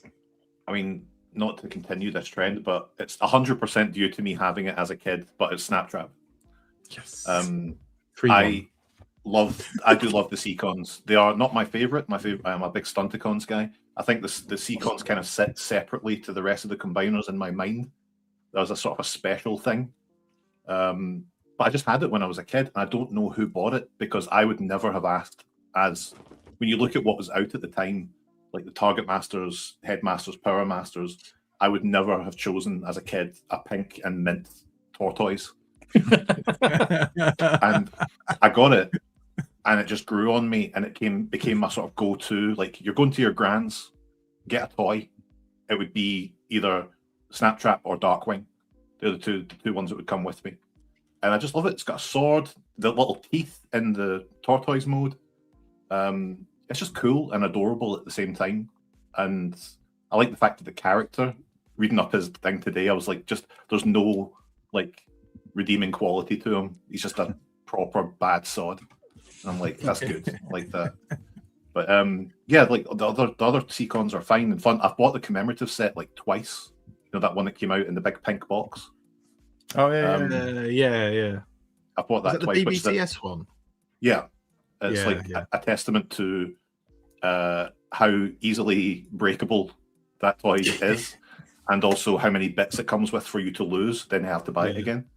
But The yeah, mold Snapchat's- degradation wasn't great, was it, on that BBTS one? I've got that, Yeah. and the guns that it's- won't go into the sockets now. They Yeah, just drop it's like straight out. Scalor's tail just disintegrated. Like as soon as I got it, I'm like, oh, okay, cool. It's just money, isn't it? It's just money. Anyway, another wise choice. Right, Pete, how are you going to round it off? Well, I think it's probably fair to say we haven't given the combiners the credit they deserved over the last few weeks. You know, the word I can kick him, man. The words boring, unimaginative, boring, rubbish, boring has From been you? used quite a lot. No. There's no I in team, Andrew. There is however- when you're slagging off combiners and Bistos. Good evening, Bisto.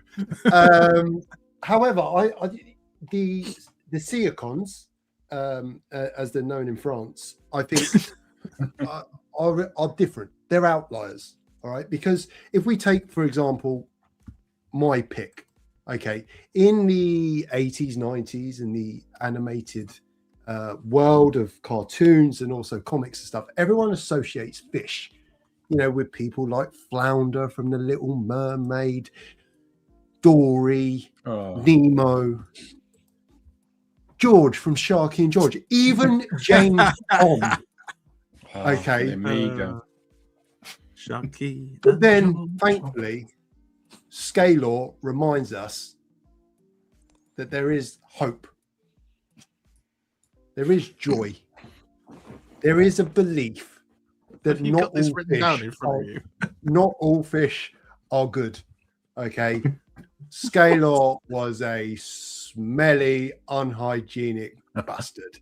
And he was by far one of the best. I mean, look.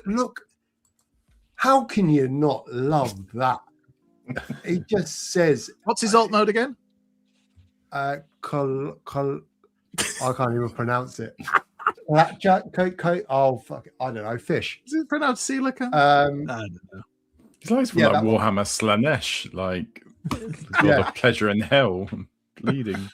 He's just a gorgeous. I mean, to be fair, SeaCons I put in the same category as a lot of combiners. I didn't have a favourite because I don't really like them. However, this one resonated. Removing you. I think it was his removal to engage in personal hygiene that made it really relevant to me. Yeah, and he's got great eyelashes, Decepticon. Why is he not your favourite? Yeah. No, scale dear. up. And hopefully that brings an end to the Combiner Wars. Yeah, Emperor's Children. Kind of honoured to be a part of the last one, you know. Just be thankful you weren't involved from the first one. Yeah, I was going to say this whole thing when I floated this idea. Let's do the combiners for Foreplay, work through them. Oh yeah, great idea. Neither of them mentioned I can't stand combiners. I didn't. No, I mean, didn't if you'd said that realise from the start. Like I had the odd one as a kid. I had Groove and Blast Off and stuff, and it's only when we started putting them all together. Oh, not this one. That's really boring. And then next is like, oh, that one was quite You boring. have to as cover well. ones that you know. Oh, imagine the aerial bots. I'm thinking that wouldn't be good. Oh yeah, we did them. It was horrible. I quit the show. It never came back. In fact, didn't you deliberately arrange to do something that week, and then it got pushed back a week? So you Yeah, no, I didn't have to do them. And I remember your reaction when we told you. Anyway, combiners are all good, and thank you for joining us on this journey through the world of combiners. Yes, definitely. Right, a couple of last bits to go. So we've got a quiz to do, but before that, can we do Social Corner, please, Pete? It's all right. And I really enjoyed your presentation, Pete, about SeaCons. It was good. Do you want me to do Social Corner or do you want me to do quiz first?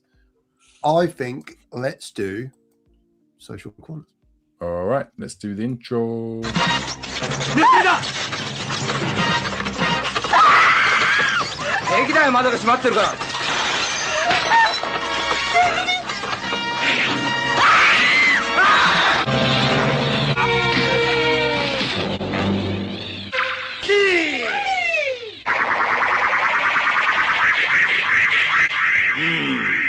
30秒か。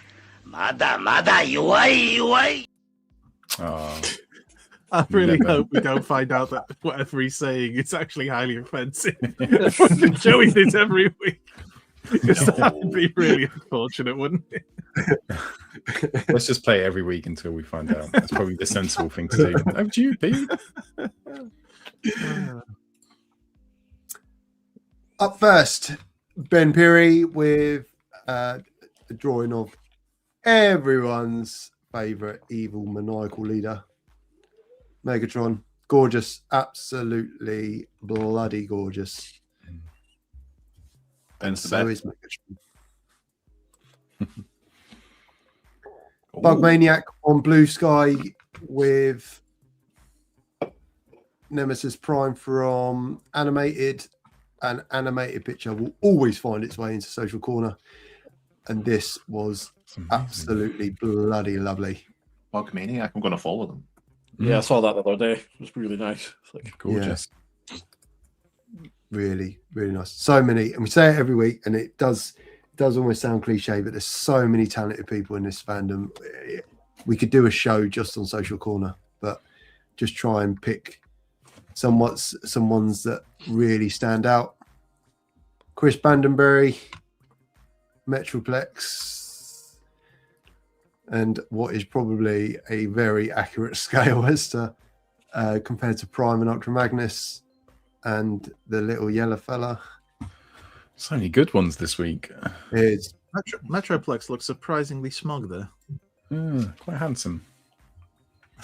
Chiseled. Sexy. Love this. Shared by Nori, a Springer redesign. Yeah, that's great. Just yeah, lovely, absolutely bloody lovely. Rick, see, I like this. I just had a little chuckle, and it was just very clever. You turn a corner only to find a dead end, and the kicker is they're all dead ends. Yeah. It's actually making combiners interesting. It's really clever. Well done, sir. Oh, the letters we're going to get. In fact, yes, send letters. We don't receive enough letters anymore. Send them to a P.O. box. Yeah, I was going to say, where they're sending them to. We'll put Gav's address up at the end. Yeah, that's fine. I don't get enough mail as it is. It's fine. Snowy on Blue Sky with Armada Starscream. Nice. Cool. This was, I think, really clever and showed some excellent editing. So this is Studio Series 86 Soundwave and TF Toy Pick. We've shared some of their photos before, but cool. Yeah. But the tour de force, I think, from their pictures is this one. I just love it. Very, very talented individual. Very talented. That's good. And that was a short but very, very, very sweet Social Corner this week. Very nice. All about the quality there, Pete. Nice. It's like the opposite of the show. We've got length, but severe lack of quality. But we're now going to make things a little bit better because we're going to do a quiz, and you can join in the chat. You put your answers in. I'm going to hand over to the Brent Master General, the quiz master himself, Andy, who's going to take us through a journey of knowledge. The emotional journey where we'll learn something about ourselves and each other.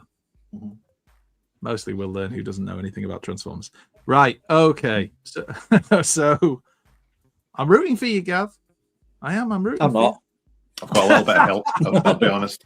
Yeah, but you can say it. You don't have to mean it, Andy. I came third in the Transformers quiz at the TFnation Glasgow gathering, so I think I know my stuff. It's like racing form. I managed to pull a third. That'll do. Right, here we go then. The Clash of the Titans. Of course, we have Pete and Andy from TFN who are here, but what everybody's watching is this epic battle that we will see between Gav and Paul. A rematch, if you will, for the ages. If you could, gentlemen, switch to the private chat and make sure you've turned off any of your media devices that might be showing the live chat, just so we don't have any cheating or anything like that. And also, Paul can close down the wiki. And then he can get out of it too. And then into there, you will place your answers. All of your answers will be multiple choice. All you have to put is A, B, or C.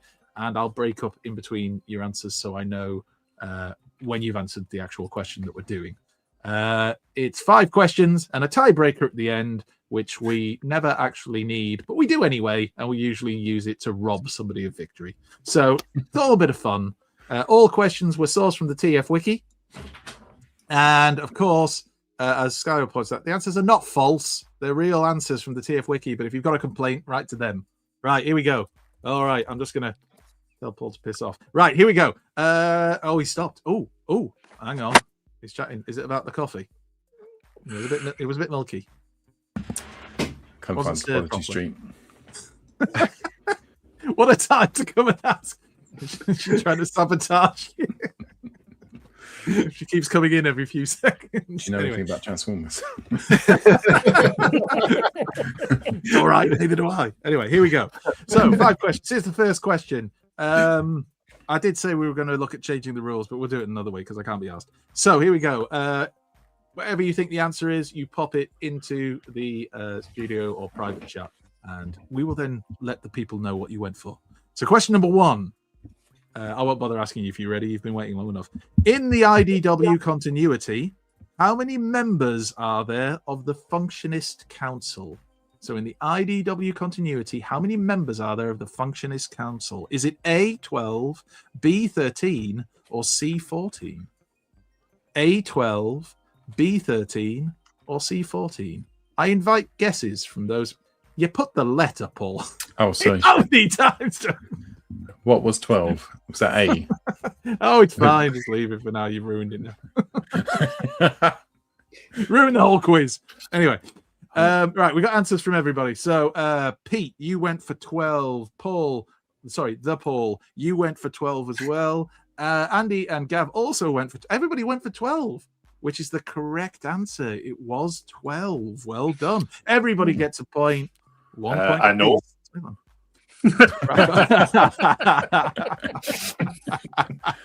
Right, the chat went for loads of people went for A. Sunstreaker, Mick, Adam, Dominic, and then everyone started going for B. Guzzy put B, and they went, yeah, B. Ed went for B. Because they wanted to be edgy, and fair play to them. Why not? Eh? Why not? Yeah. Right, here we go. Question number 2.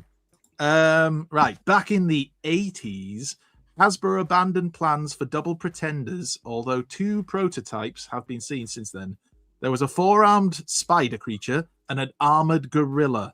What name was eventually given to the gorilla version when it was released as a toy many years later? Was it A, Oilmaster, B, Optimus Primal, or C, Quickslinger? A, Oilmaster, B, Optimus Primal, or C, Quickslinger?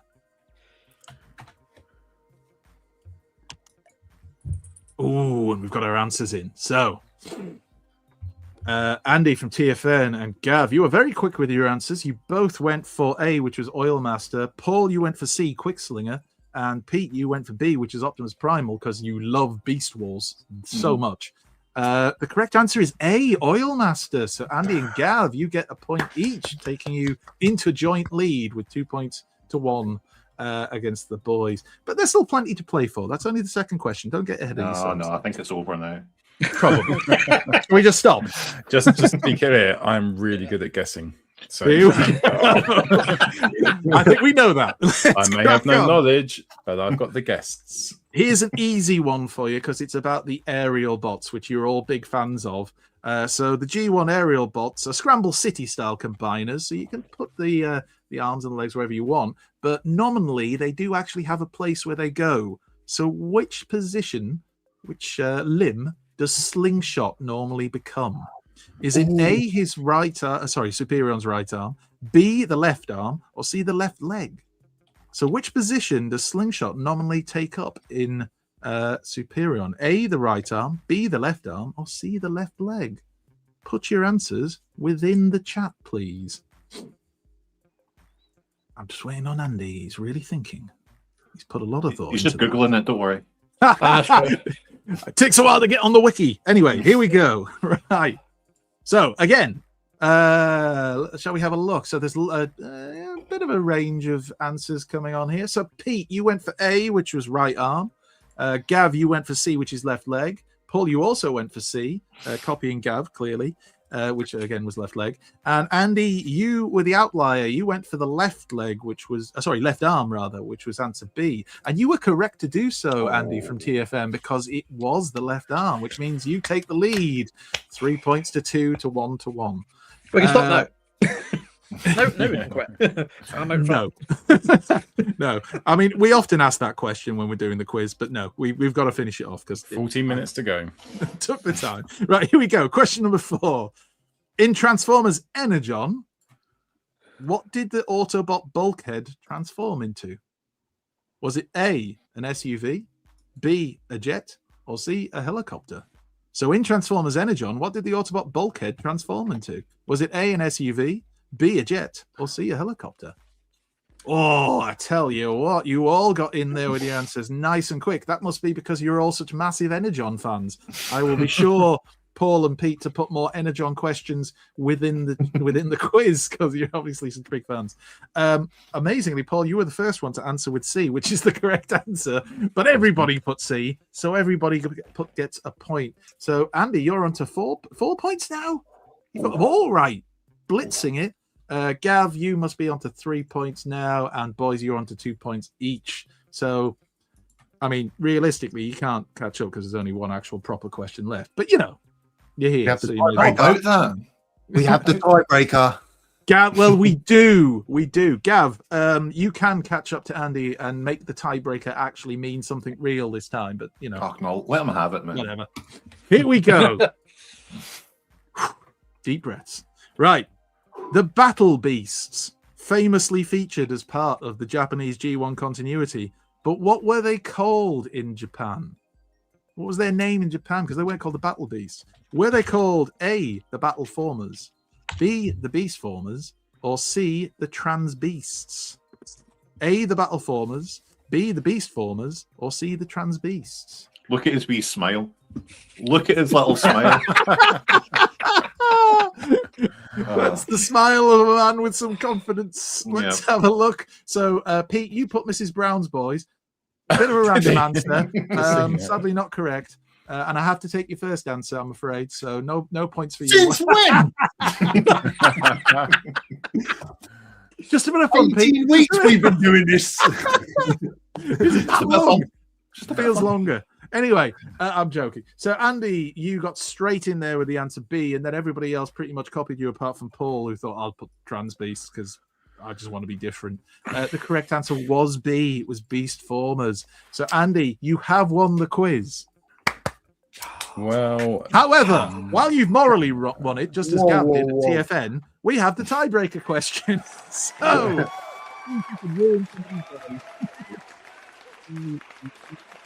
what are doing in this situation?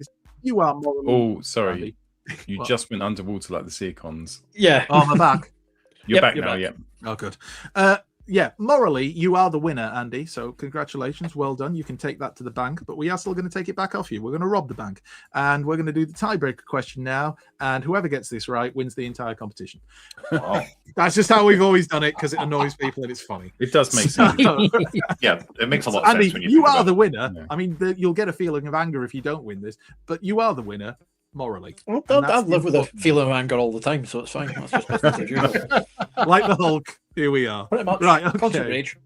Right, seeing as we were speaking of Beast Formers, in what month and year, so month and year, did they make their debut in the Japanese G1 continuity cartoon? Closest answer wins. Oh, mother. Back, Japanese G1. What would be the closest? You want the exact date, Andy? Or Just just the month. Just the month will do. I mean, I know you obviously know, but just the month and the year. Now remember, Japanese G1 were they alongside the US? Complete guess. Complete. Let's have a look. What are you gonna go for, Andy?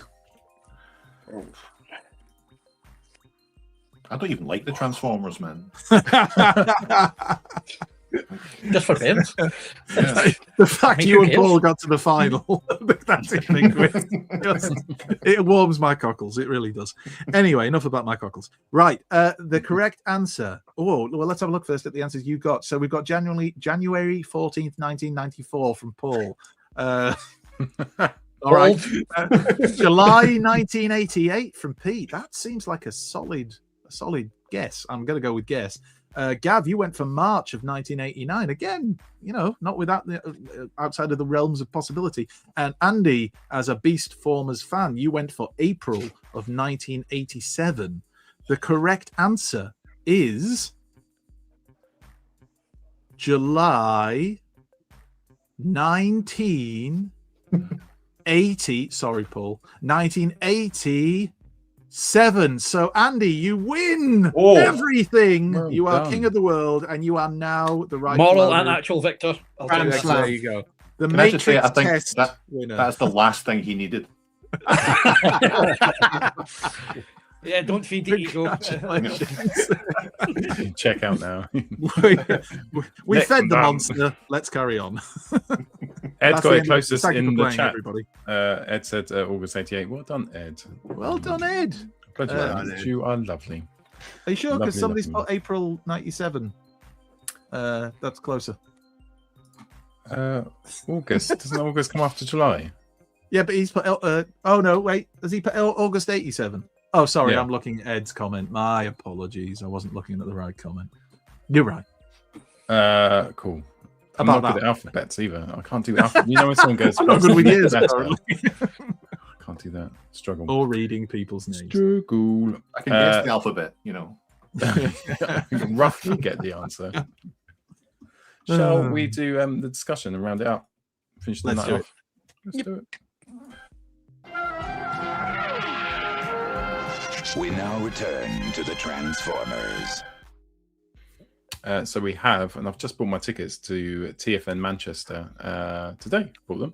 They've gone sale, and you can get tickets for the Friday night fight. In fact, I think I've got a little info thing I can push across the page. So we were going to have a little chat about conventions. TFN Manchester's turned into a bit of a bigger thing, which feels awesome, which I'm sure, Andy, you're thrilled with all the extra stuff to do. But for us, people get to go with it. We're like, yeah, more TFN. Last year, Manchester was amazing. I was there with you all, and it was just fantastic, and we had a brilliant time, and it feels great that it's no longer a mini-con now, is it? It's just Yeah. soon it'll be Arms this and one legs. day. Yeah. You'll be It's like doing the your own SeaCons. quiz, will you? Or is that part of the entertainment, do we think? Uh, Or is it, yes, is it I- not confirmed anything yet? Not everything's set in stone, but there are plans for a quiz, so Oh, possibly something along the lines I did at the gathering that Gavin got third place on. So Hello. Do you know, Andy? So- Sorry, I don't know if it's been. Like, is Mr. LeBoeuf staying at the same hotel, or is he going to be? yeah. He's actually sharing a room with Pat Lee, our other guest, who we've yet to announce from Manchester. I love it. I love it. Poor Pat. Hashtag poor Pat. What a day. What a day that's going to be. So yeah, so it's a general discussion. Obviously, we're excited about the Manchester Minicon's the next one up. But yeah, just a general discussion over the last couple of years. We've been some absolutely amazing conventions. We've been really, really lucky to go to, and some amazing memories. I think my last memory was us getting stuck in Reading at the end of last year for the Minicon where the gates were shut. And one of our team had gone and confirmed that the gate to the right was definitely shut. So we just had to jump over the wall, which we did. And then we realised that the gate was open all along. Robert had just not. There wasn't looked even a very gate, Paul. There wasn't even a it was a pathway, but because it was dark and he couldn't see, he just assumed it was a dead end and you couldn't get through. So we were literally trying to climb over fences, and a taxi driver actually pointed out to us, you can just walk through down there. We were like, what? But somebody checked. Yeah. But anyway, shout out to Robert Cobb. Love you. But that's it. So we just had a little discussion about that. Your favourite bits. I think one of my favourite bits when I think back to TFN 2018 when we had Stambush, everyone always says that, don't they? Because it was a magical time and unbelievable, and he seemed like such a good, nice guy. And I was there with Elliot, who was about 6 months old, and Lucas, who was about 3, I think, at the time. And because we had a pram, kindly they said, "Oh, do you want to go around the side?" So we were quite close to the front, which was lovely. But I didn't know you guys at the time, so it was pre getting to make the friends. It was still family time, and then so you make friends and you say to your family, "Look, to go away. I want to look cool in front of my friends," and you push them away, and you get to make your real family, which is you guys. So so Stambush was a highlight for me. What about you guys? What was your favourite? Andy, do you want to kick us off, or anyone jump in? Favourite thoughts? Which Andy? Oh, that's up to you two to decide. Oh, you go first. I'll let Andy. I've said this before when people ask, is because you're behind the scenes doing stuff, you kind of know how the sausage is made. So it's what it means is the way you appreciate the event's different than an attendee, because you know what's coming. So you're a lot of the time what you're actually looking for is just you get your enjoyment out of the reaction of other people. So there's lots of little moments that just stand out. They're really good. Things like just being able to sit in the green room with some of the guests occasionally, just when you're in between signings, just having those little private conversations that you just wouldn't get anywhere else. I'd say my 2 highlights would be the year Bob Budiansky was there, because he's the only guest I've ever been starstruck by, and if I hadn't been working for the event, I wouldn't have had the bottle to go up and speak to him. But because I forced myself to do it, later on the Friday, he'd had dinner with his family, and he said, "You want to have a little chat?" And he was just talking stuff about his time at Marvel, like nothing to do with Transformers. Telling me like Frank Miller's first work was doing backgrounds on Captain Britain for the UK, things like that. And you're sitting there going, and Gav and all the associated friends are around at the other end watching, going, "Look at him, he's," because I'm completely fanboying out at that point in time. Yeah, you never do that, and you're always quite composed, but you see, he was like, "Oh, it's Bob." It's probably the only time I'm just probably losing it.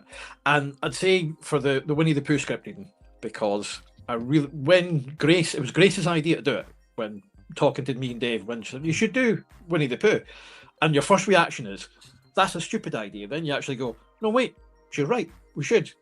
So Dave and Gav did the script. I kind of did a little bit of editing and kind of said, "I want some illustrations." My only demand was it ends with a picnic. And then seeing people's reaction to it, because I was like, I know we're going to get them. They're going to have that awe moment. It's the 40th anniversary. It's a lot of feel good. We're going to have that. And just so I'm sitting when this is on, watching as the theme tune starts and the credits come up, and you learn that Gavin's middle name's Ulysses. Fun fact, kids. Hello. And as the theme starts, and you just see everything just got and you're like, turn to Dave's like, got them. Yeah. And what happened with Manchester? So what made you all decide to turn it into not a mini con, turn it into a bigger convention than what it currently has been? Because people keep turning up. it's so annoying. Purely just because it's kind of similar to what the big TFN. When we started doing the Friday program, it's just because so many people turned up. And it was we did it initially for free because we could afford to at the time. Then obviously COVID, other things change. It's like we can't pick up the tab for that anymore. That's just we go bankrupt. We go so. But it was just because of that. So you're looking at when it started. We're looking at okay, and we've had discussions for a while. It's like if these expand, how do we make it different? Because that's the thing is my mantra is if anyone's been to Constructicon or seen that is we can't do bigger because if you try and focus on bigger every year, you kill yourself. You can't do that. It's things will grow or ebb and flow on their own pace. You just have to work on what you're doing that year. Is it the best thing you can put on? Yes. What can you do that's different? That's going to because if people are coming back year on year, if you do the same things over and over again, what's the attraction? There is a bit of community element that people will go because they see their friends, but you still at that point, that's not an excuse for us to just go, they're coming for the friends. We can put on whatever crap we want. So you're always looking at something different. So we've kind of had one eye on Manchester was always kind of very big at the start. It's like, well, this could get arms and legs. How do we push it? So, and then it's a case of let's just start. Again, as with everything you'll see, we kind of always do it slow and sure, just because I think we've earned kind of the trust in that if we put something on, we don't half-ass it. So you don't want to ever do that. So you're always kind of incrementally going, let's do it this way. So, and again, so it's just getting bigger. It's like, do I have any spare time anymore? to any of us. I guess the No, don't woe is me, because it's a lot of work, but it's very rewarding. Like I say, the actual event is great fun, and it is still smaller than the big one. So the handy thing is we can still see people, because one of the common mantras, if anyone who's been at Reading or Manchester before, is it's great that we can actually sit and talk to you guys, because at the big event you really don't see us, or you see us in a space for 2 minutes and we're away elsewhere. So these are quite good for us creatively to recharge the batteries and kind of remember it's like kind of what it was like to enjoy it, because it is full on at the event. Oh, it was so cool as well, because it is kind of like a mini TFN, isn't it? The Manchester one. That you have got, I quite liked it that there's 2 different dealer halls, and there was a place where you could go and watch, and there was a bar, and then there's the like the university bit, isn't there, where you'll sit there in the hall and watch the guests. That was perfect, wasn't it? I mean, it was a really good venue. Yeah, it was a really good venue, because we kind of looked at it as like, we're going to do the two deal rooms. How's it going to work? So and we're like, kind of, let's Jenga about, see how we can get the lineup so it's not just one room's like. That's always the thing when you kind of do multiple rooms in an event, is you kind of don't want it to be here's the actual room and here's the other one, because you see that you'll all have been to events where there's very clearly this is the big room and this is the rest of you can go in here. So you're trying to make sure, no, stack the deck as best we can and both so it feels it. But it also means that with the 2 rooms, if it's done right, you've got more opportunity for people to mingle. And it's not as full on, because you can't really mingle in the TFN hall in Birmingham. There just isn't the room. And quite frankly, get out of my way. I want to buy that thing from Toy Fu. You're in my way. Take your chat elsewhere. Move. So there isn't that. Whereas in that, you've got a nice flow that it's a bit slower, so people can go and you can just bump into folk. And we get a lot of people who go to these events, it's kind of their first time, which is cool, because the big TFN, as I've said to anyone, it's a bit full on. If you look at things, it can be intimidating, as Paul said, when he's going to the event with his family and all that. When you see groups around and you don't know anyone, it's like, we always say it's a very inviting place, and it's easy to say that, but you have to put yourself in the shoes of that one person who's I've heard tell it's very inviting, but if I'm seeing that group but everyone seems that they're already having fun, it can be difficult for you to make that first step and go across and chat. I think we've all been at events where we felt like that. So having a smaller event does make it easy for people who want to come to the event to get a bit of a taste of it without being overwhelmed. Similar with the gatherings as well. Just I can put some names to faces to online handles and in a bit of a less full-on environment. So. Yeah, and I think there's Decepticon, a couple of them in the chat, I think, who have went to Manchester or other conventions, and they're now going this year to their first big TFN. Because they've had sample size one. But yeah, our TFN Manchester was amazing last year. Can't wait for this year. What about yourself, Gav? What's your favourite? You've been to a couple of them now over the years. Been a few, yeah. I think it'd be, it's pretty obvious what my favourite convention is going to be. It's the Glasgow Comic Swap Meet in the Scouts Hall, the 29th. We go there 15 minutes straight. I looked it up just before coming on this, and there's nothing announced yet. Damn it! They've got Peter Cullen, which is cool. Yeah. That's okay. No, TFN is by far the best. I mean, I've been to every one of them. I went to the last Auto Assembly, which was the one before TFN. That was my first ever Transformers convention, and it's just gotten bigger and better. It's the best weekend of the year. And as you said, Paul, the Stan Bush, I will look at that Stan Bush thing as one of the memories of my life. You'll look back on that when you're old and be like, remember that Stan Bush gig? Remember he played there 4 times? Incredible. Everyone was so happy about it.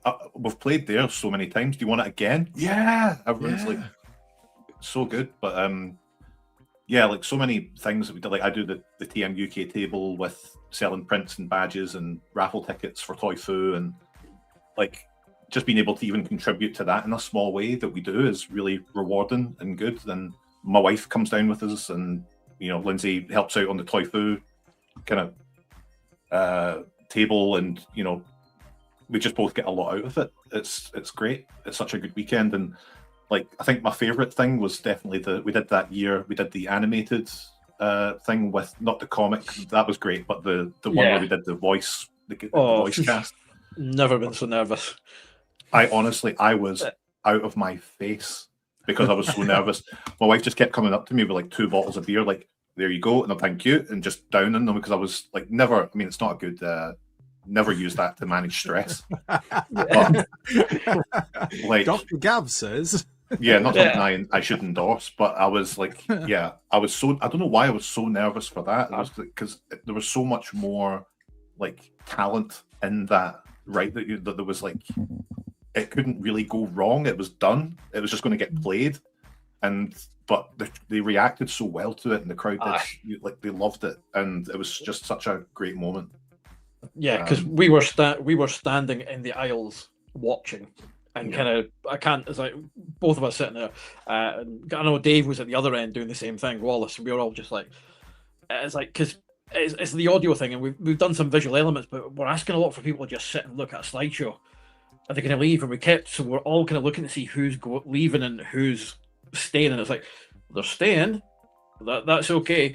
And I think it was when Corey Burton's first Megatron line gets in, and you could hear the reaction. And then at that point, we kind of all look at each other and go, "All right, we can relax now. I think they're staying. We're fine." Yeah, but yeah. Oh, it was just an incredible thing to see so many people just watching something. And occasionally, you can be like, "I drew that." Yeah. You start nudging people. That was me. You know, and she'll be like, "Yeah, I know. I'm married to you. It's fine." I was there. There's an incredible amount of talented people, isn't it? It's just insane and so friendly and chatty and.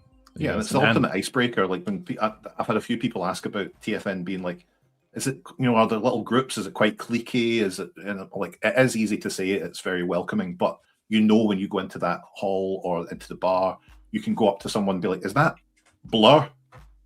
Yeah. And it's like, when do you have that opportunity in your day-to-day life to have that? Everyone in this room on some level will like the same thing that you're into. It never happens. And that's what makes it a magic weekend. I've talked about it a lot. It's like it's a bubble. Once you get into the Hilton, the outside world stops. Like aside from being told football scores for certain teams, the outside world stops, because the minute I'm in, I generally start working anyway, because there's usually stuff to do. But so it's kind of full on. But even in the downtime, you're not looking at anyone else. You're either at the bar, you're just having a chat, a chin wag with anybody, and so it's the outside world stops for a bit. And it kind of, it's like Christmas. It's bigger than Christmas, to be fair, for Transformers fans in the UK and Europe and those that come. This is the focal point of your year for a lot of people. Again, it's to go back to slightly less happier times when coronavirus kicked off in the January. When obviously we have Peter Cullen on the list, and we know I'm planning with Billy from January in terms of we're having to start looking at. This is before lockdown, before anything. So in January, of like, this looks bad. What's our worst case scenario? And you're immediately having to cancel basically Christmas for 2 years in a row for was not a fun conversation.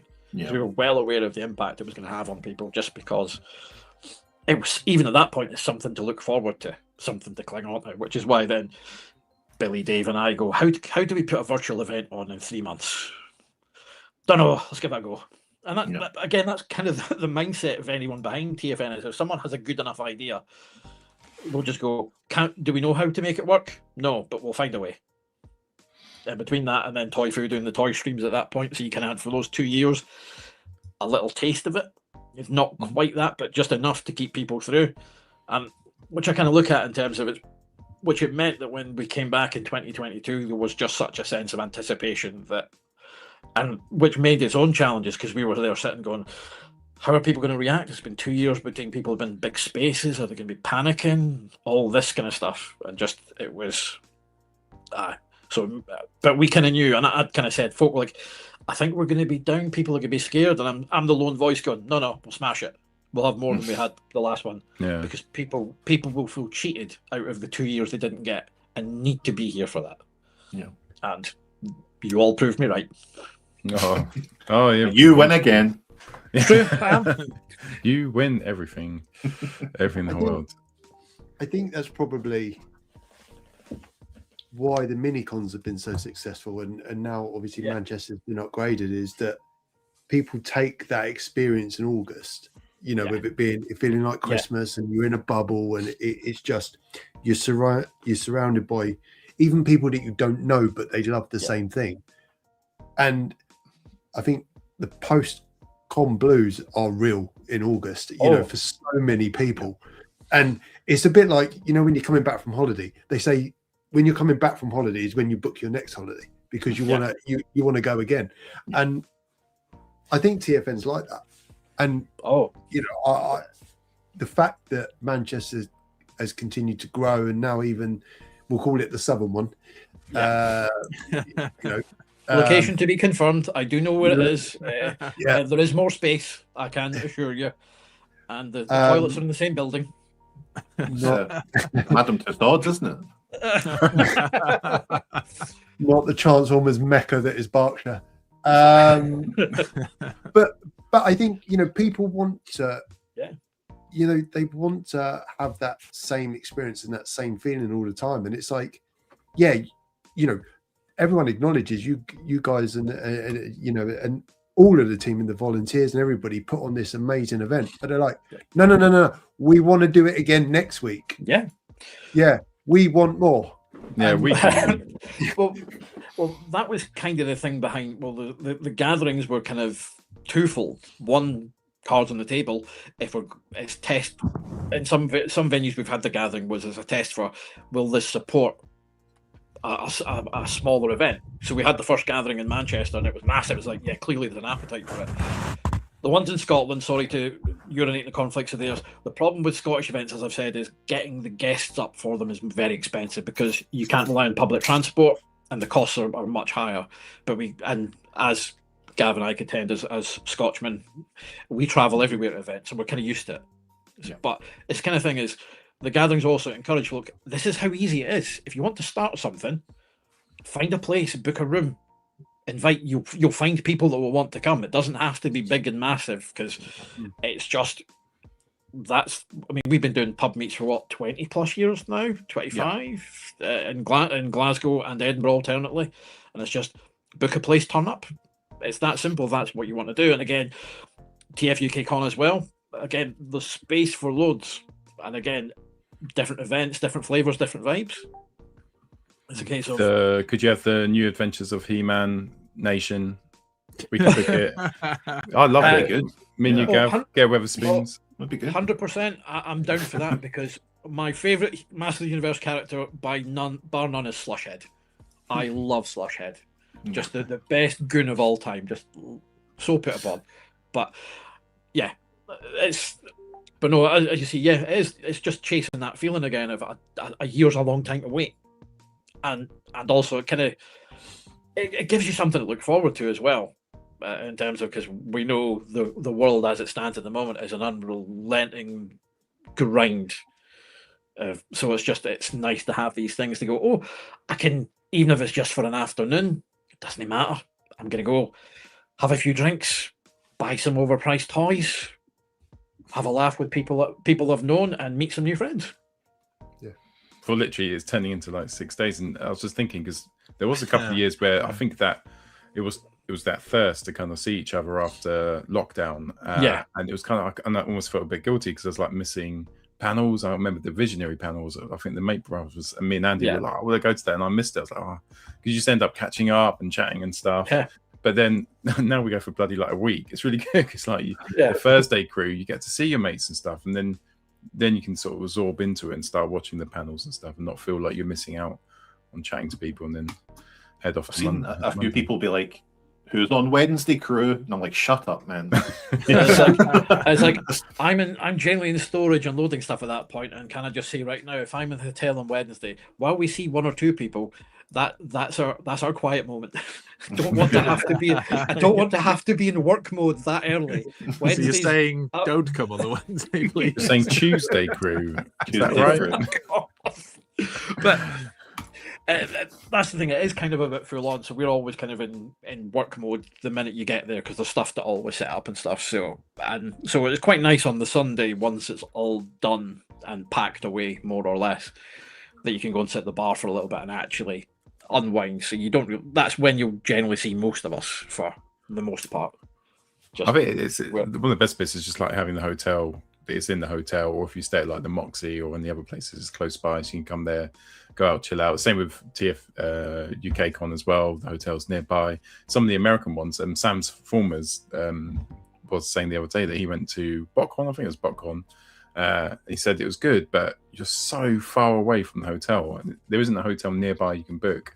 So you're there, you're in it. If you need to go to a hotel, you've got to take an hour to an hour and a half out of the convention just to get there and get back. Yeah. And he said it kind of ruined it a little bit because you can't chill out, you can't go out, have a wash, go upstairs, unpack, come back downstairs.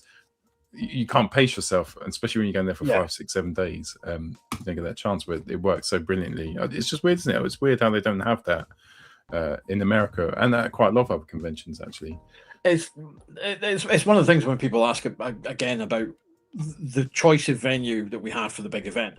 It's specifically that because there are 2 venues of that type in the UK that have the capacity that we can use. And there's that one. And then there's the other Hilton Metropole, which is in London, which will be more expensive. And also, sorry, but too many people have to travel too far south for it. So Birmingham is in the Midlands, so it inconveniences a lot of people. But guess what? Inconveniences them equally. So you can live with it. Yeah. But it's that thing, if you have, like, say, if we were, for example, to go to the NEC, it's like, could we do it? Yes, but the minute you're in the NEC, the minute the NEC shuts, that's it done. So you'll lose something. So that residential aspect brings a lot to it. As you say, even just for being able to go, you know what? It's been a bit full on. I'm a bit overstimulated. I need 20 minutes just to decompress before going back in. If you're at a venue like an NEC, if you need 20 minutes to decompress, you're just generally leaving and not coming back. And which an event organizer doesn't care because they've got your money, cards on the table. But from the point of view, if you want people to come back, you should be caring, because the case of that's what are they going to say? Well, I was here. How long did you stay? About an hour and a half. I felt a bit overwhelmed. Just needed to go, and then just couldn't be bothered coming back. So it's kind of where you've got that. I can take 20 minutes, go up to a room, just process, come back down, and the same even if you're just feeling a little bit ill. Again. Not the food poisoning, because everyone says food poisoning. It's not. It's just because your diet's been incredibly shitty for several days and you're hyped up and you're excited. That's just how it is. Your body doesn't react. And also remember, you're not 20 anymore. So you've got a 21 pounds fish finger sandwich bubbling away. So it's a case of you can go up to your room, freshen up, come back down. It's just so ironic, is it? I can finally afford a £21 fish finger in my life, and now I don't have the body to digest it. Pot noodles, Paul. Live. Smash out a lot of pot noodles. Andy, do you want to finish us off with your thoughts on your favourite moments from Transformers? Finish us off, man. Do I want to finish you all off? Yeah, well, Andy. It's been a long evening. The show. Finish us off. I just echo everything. It's quite weird. I've been sitting here listening to you as if I wasn't on the show, just listening to you kind of expressing so many of the same feelings and observations that I would express about what these cons are like and why they work so well, and like TFN, what it means to so many of us. I mean, TFN is almost the show met from the first point, and that desire, like you said, Andy, about the mini cons being like, well, everybody wants to recapture that feeling, so these mini cons give you a chance to do that kind of spread out a bit through the year, so you can capture that feeling again. And that's what started us doing this here, was we wanted to recapture that feeling by getting together again, like-minded people, talking about Transformers, having a drink, relatively like-minded. Yeah, that's not lying. I've just saw that comment. Sorry, I'm not laughing. It's just like this. No, it's fine. But all of that, it was. Andy's like, you met as friends. Saddos. I already had many friends. No, but it's such a weird thing when you kind of go to your first one. There's still a lot of people who say to us that they've not been to one yet and they kind of want to go, but they're nervous, whatever. And like that weird thing of you go to your first, like the first one I went to, I probably spoke to about 4 people who were there. One of them was the lovely Graham from TFUK, who he was so friendly because I'd interacted with him online, and that's a good way if you're in things like certain Facebook groups and forums where you can actually make contact with people beforehand who are going. People going to TFnation is a Facebook group that's really good for that as well. And you can kind of get that chance where, like, when you finally meet up, you know each other's names. Like, I knew Paul's name. I knew I'd interacted with him in conversations on Facebook, but had never met him. And it's that whole community aspect of it. It brings you together. And for those few days, however long you're there, you are, as you said, Andy, in a bubble, and it's just wonderful. You're just surrounded by like-minded people who love the same stuff, and it's an incredible amount of positivity the vast majority of the time. So that when you do leave, those blues that you get afterwards, but the amount of times as well, I've been lucky enough to go with my wife, and the amount of times, because she's had such a good time as well, mostly with the kind of wives and partners of our friends, but the amount of stories we've told on the way back, just laughing about everything that happened through the weekend, what a good time we had. And, it's now a tradition that we're booking rooms and hotels literally as we're driving home, because but like you said, Pete, rather, about the booking a holiday, you want to do that again. You want to recapture that feeling and live through it again. In terms of personal highlights, obviously everybody says Stan Bush, and rightly so.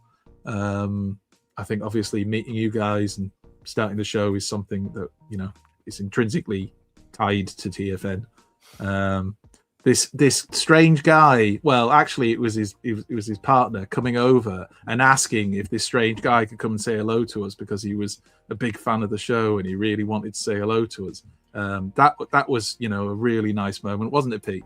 So that was a that was a nice way to meet somebody who goes on to become one of your best friends. Can I be on your show? Right. I like you. Can I buy you a drink? Yes, you can. And let's make that a pattern for Still life. buying them now. But I will say, just personally, and I feel like Paul and Pete would probably echo this as well. Last year in 2025, if we're talking about kind of cons and experiences, to be asked to do something at TFUK Con last year to entertain people on the Friday night that seemed to go down really, really well, and then really mind-blowingly to be asked to help out and do something for TFN last year for the Matrix test quiz, which obviously ended up in the nightmare scenario where Paul won and we never hear the end of it.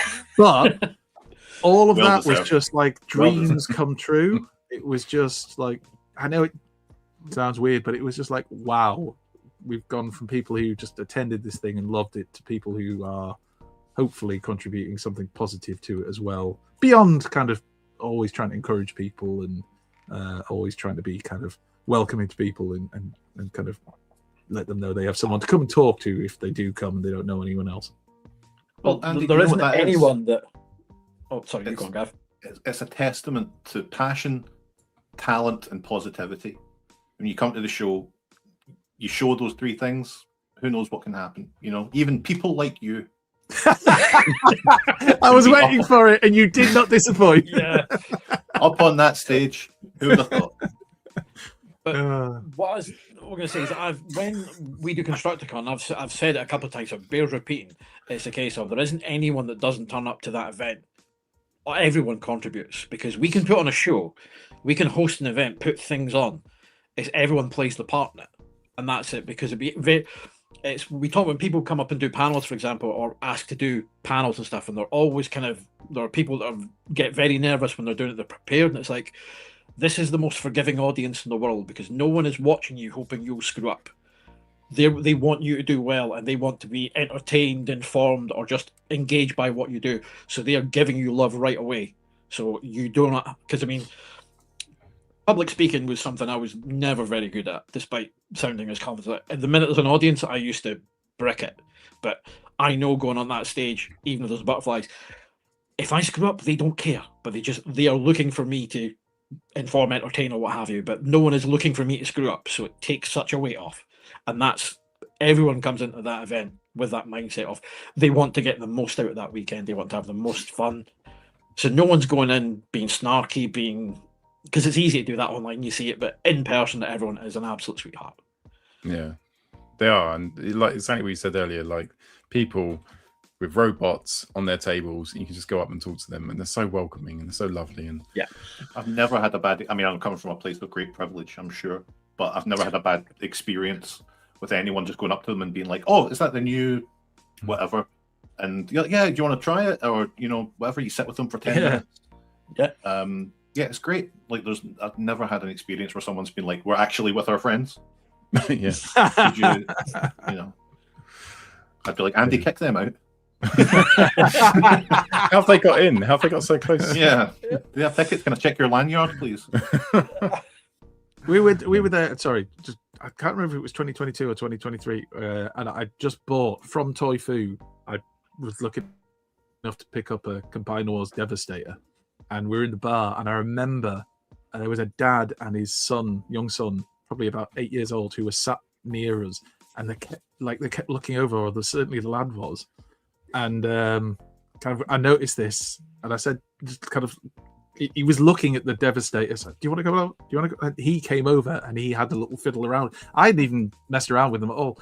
But it's that element of it. And I think a lot of people just have that feeling. It's like, you love Transformers. I love Transformers. Come and have a look at Transformers. Let's talk about Transformers. It's just what you automatically do. And it's not the same for everyone. I totally get that some people are maybe a little bit more socially anxious and everything.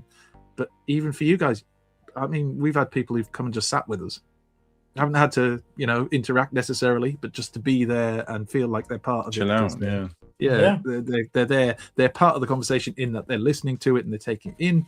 But there's not that pressure that you have to do anything. And as you just said, Gav, I've never seen anyone turn around and just kind of. No, it wouldn't be the spirit of the show. Like, no, totally alien to me to have even heard about something like that. Yeah, exactly.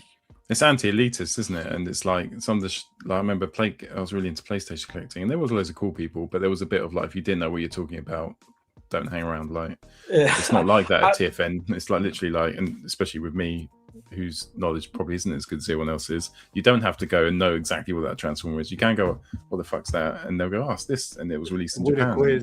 You can win a quiz, in front of the entire. I think we're at the point now that because the hobbies and there's so many different aspects that you can't be that person. There isn't that one guy that's going to know everything.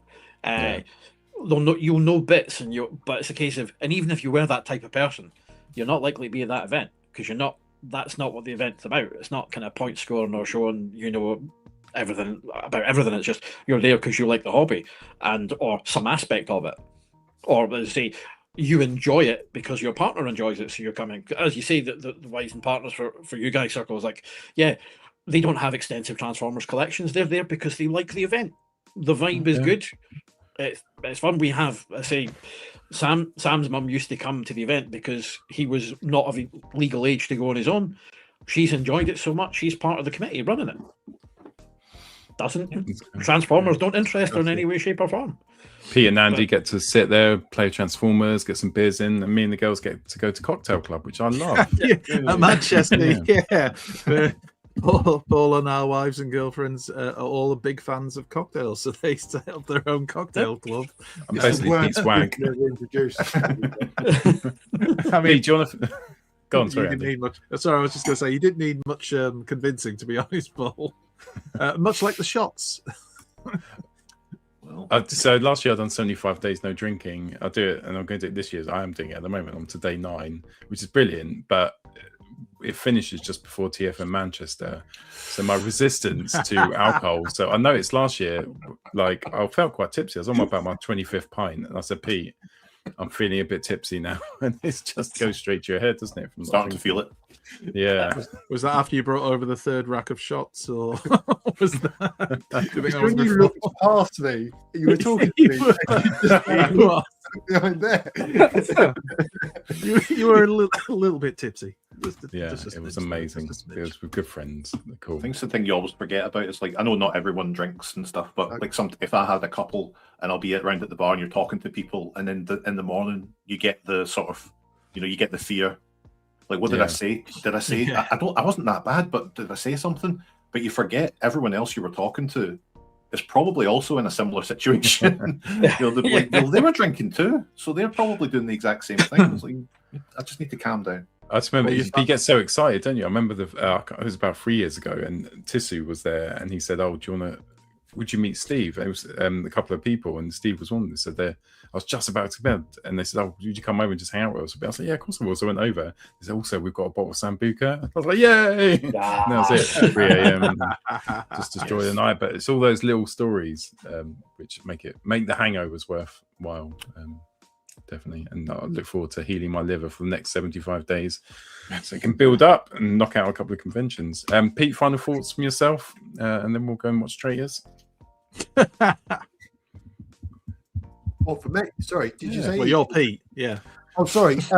Look, to echo what everyone else has said, a lot of people on the fence about attending these types of events, and I'm sure they see it on social media and stuff. But I think the smaller one-day events are a great taster and opportunity to experience, TFN. And I think once you do, you don't look back. I'm sure, Andy, you've got the stats and stuff that, the majority of people that come for one day end up coming for a weekend. And there are so many reasons why. So if you're on the fence, I genuinely, hand on heart, would really recommend you just give it a go. Yep. If you're Manchester's an ideal one, but come to the one day, or if we announce a gathering again, TF UK Con as well in May, because again because also the thing of we're aware TFN costs a bit of money if you come at the full whack for the weekend. So one day events maybe not as expensive, not just in terms of money, but time out of your routine. You've got wives, partners, husbands, boyfriends, kids. It's not always easy to just go, I come away for 5 days to talk to my mates and play with toys. So that's the other advantage of the smaller events is it's not as expensive on time and commitment. So yeah, definitely. Now I'm just really excited. Manchester, cool. Right, we're going to finish off the show. Thanks so much, Gav, Andy, for coming on the show tonight. Thanks, other Andy and lovely Pete. It's been a great night, and we will see you all next Friday. In the meantime, please feel free to head to Facebook, and also for tickets to Manchester. If you check in the link in the comments below, you'll be able to find the TF Nation page where you can get the Friday tickets for £15, or the full ticket for the Sunday, which is it £60? Saturday. Sorry. Not Sunday, mate. £40. £40. Don't make it work Sunday as well. The mega event. So yeah, £40 for the Saturday, and also, of course, he doesn't need a link, but there is a link for the amazing TRDQ and this amazing channel down there as well. Don't worry about Go that. watch his videos. Yep. Right, we'll see you next week. Until then, bye-bye. It's time for Transformers, the show!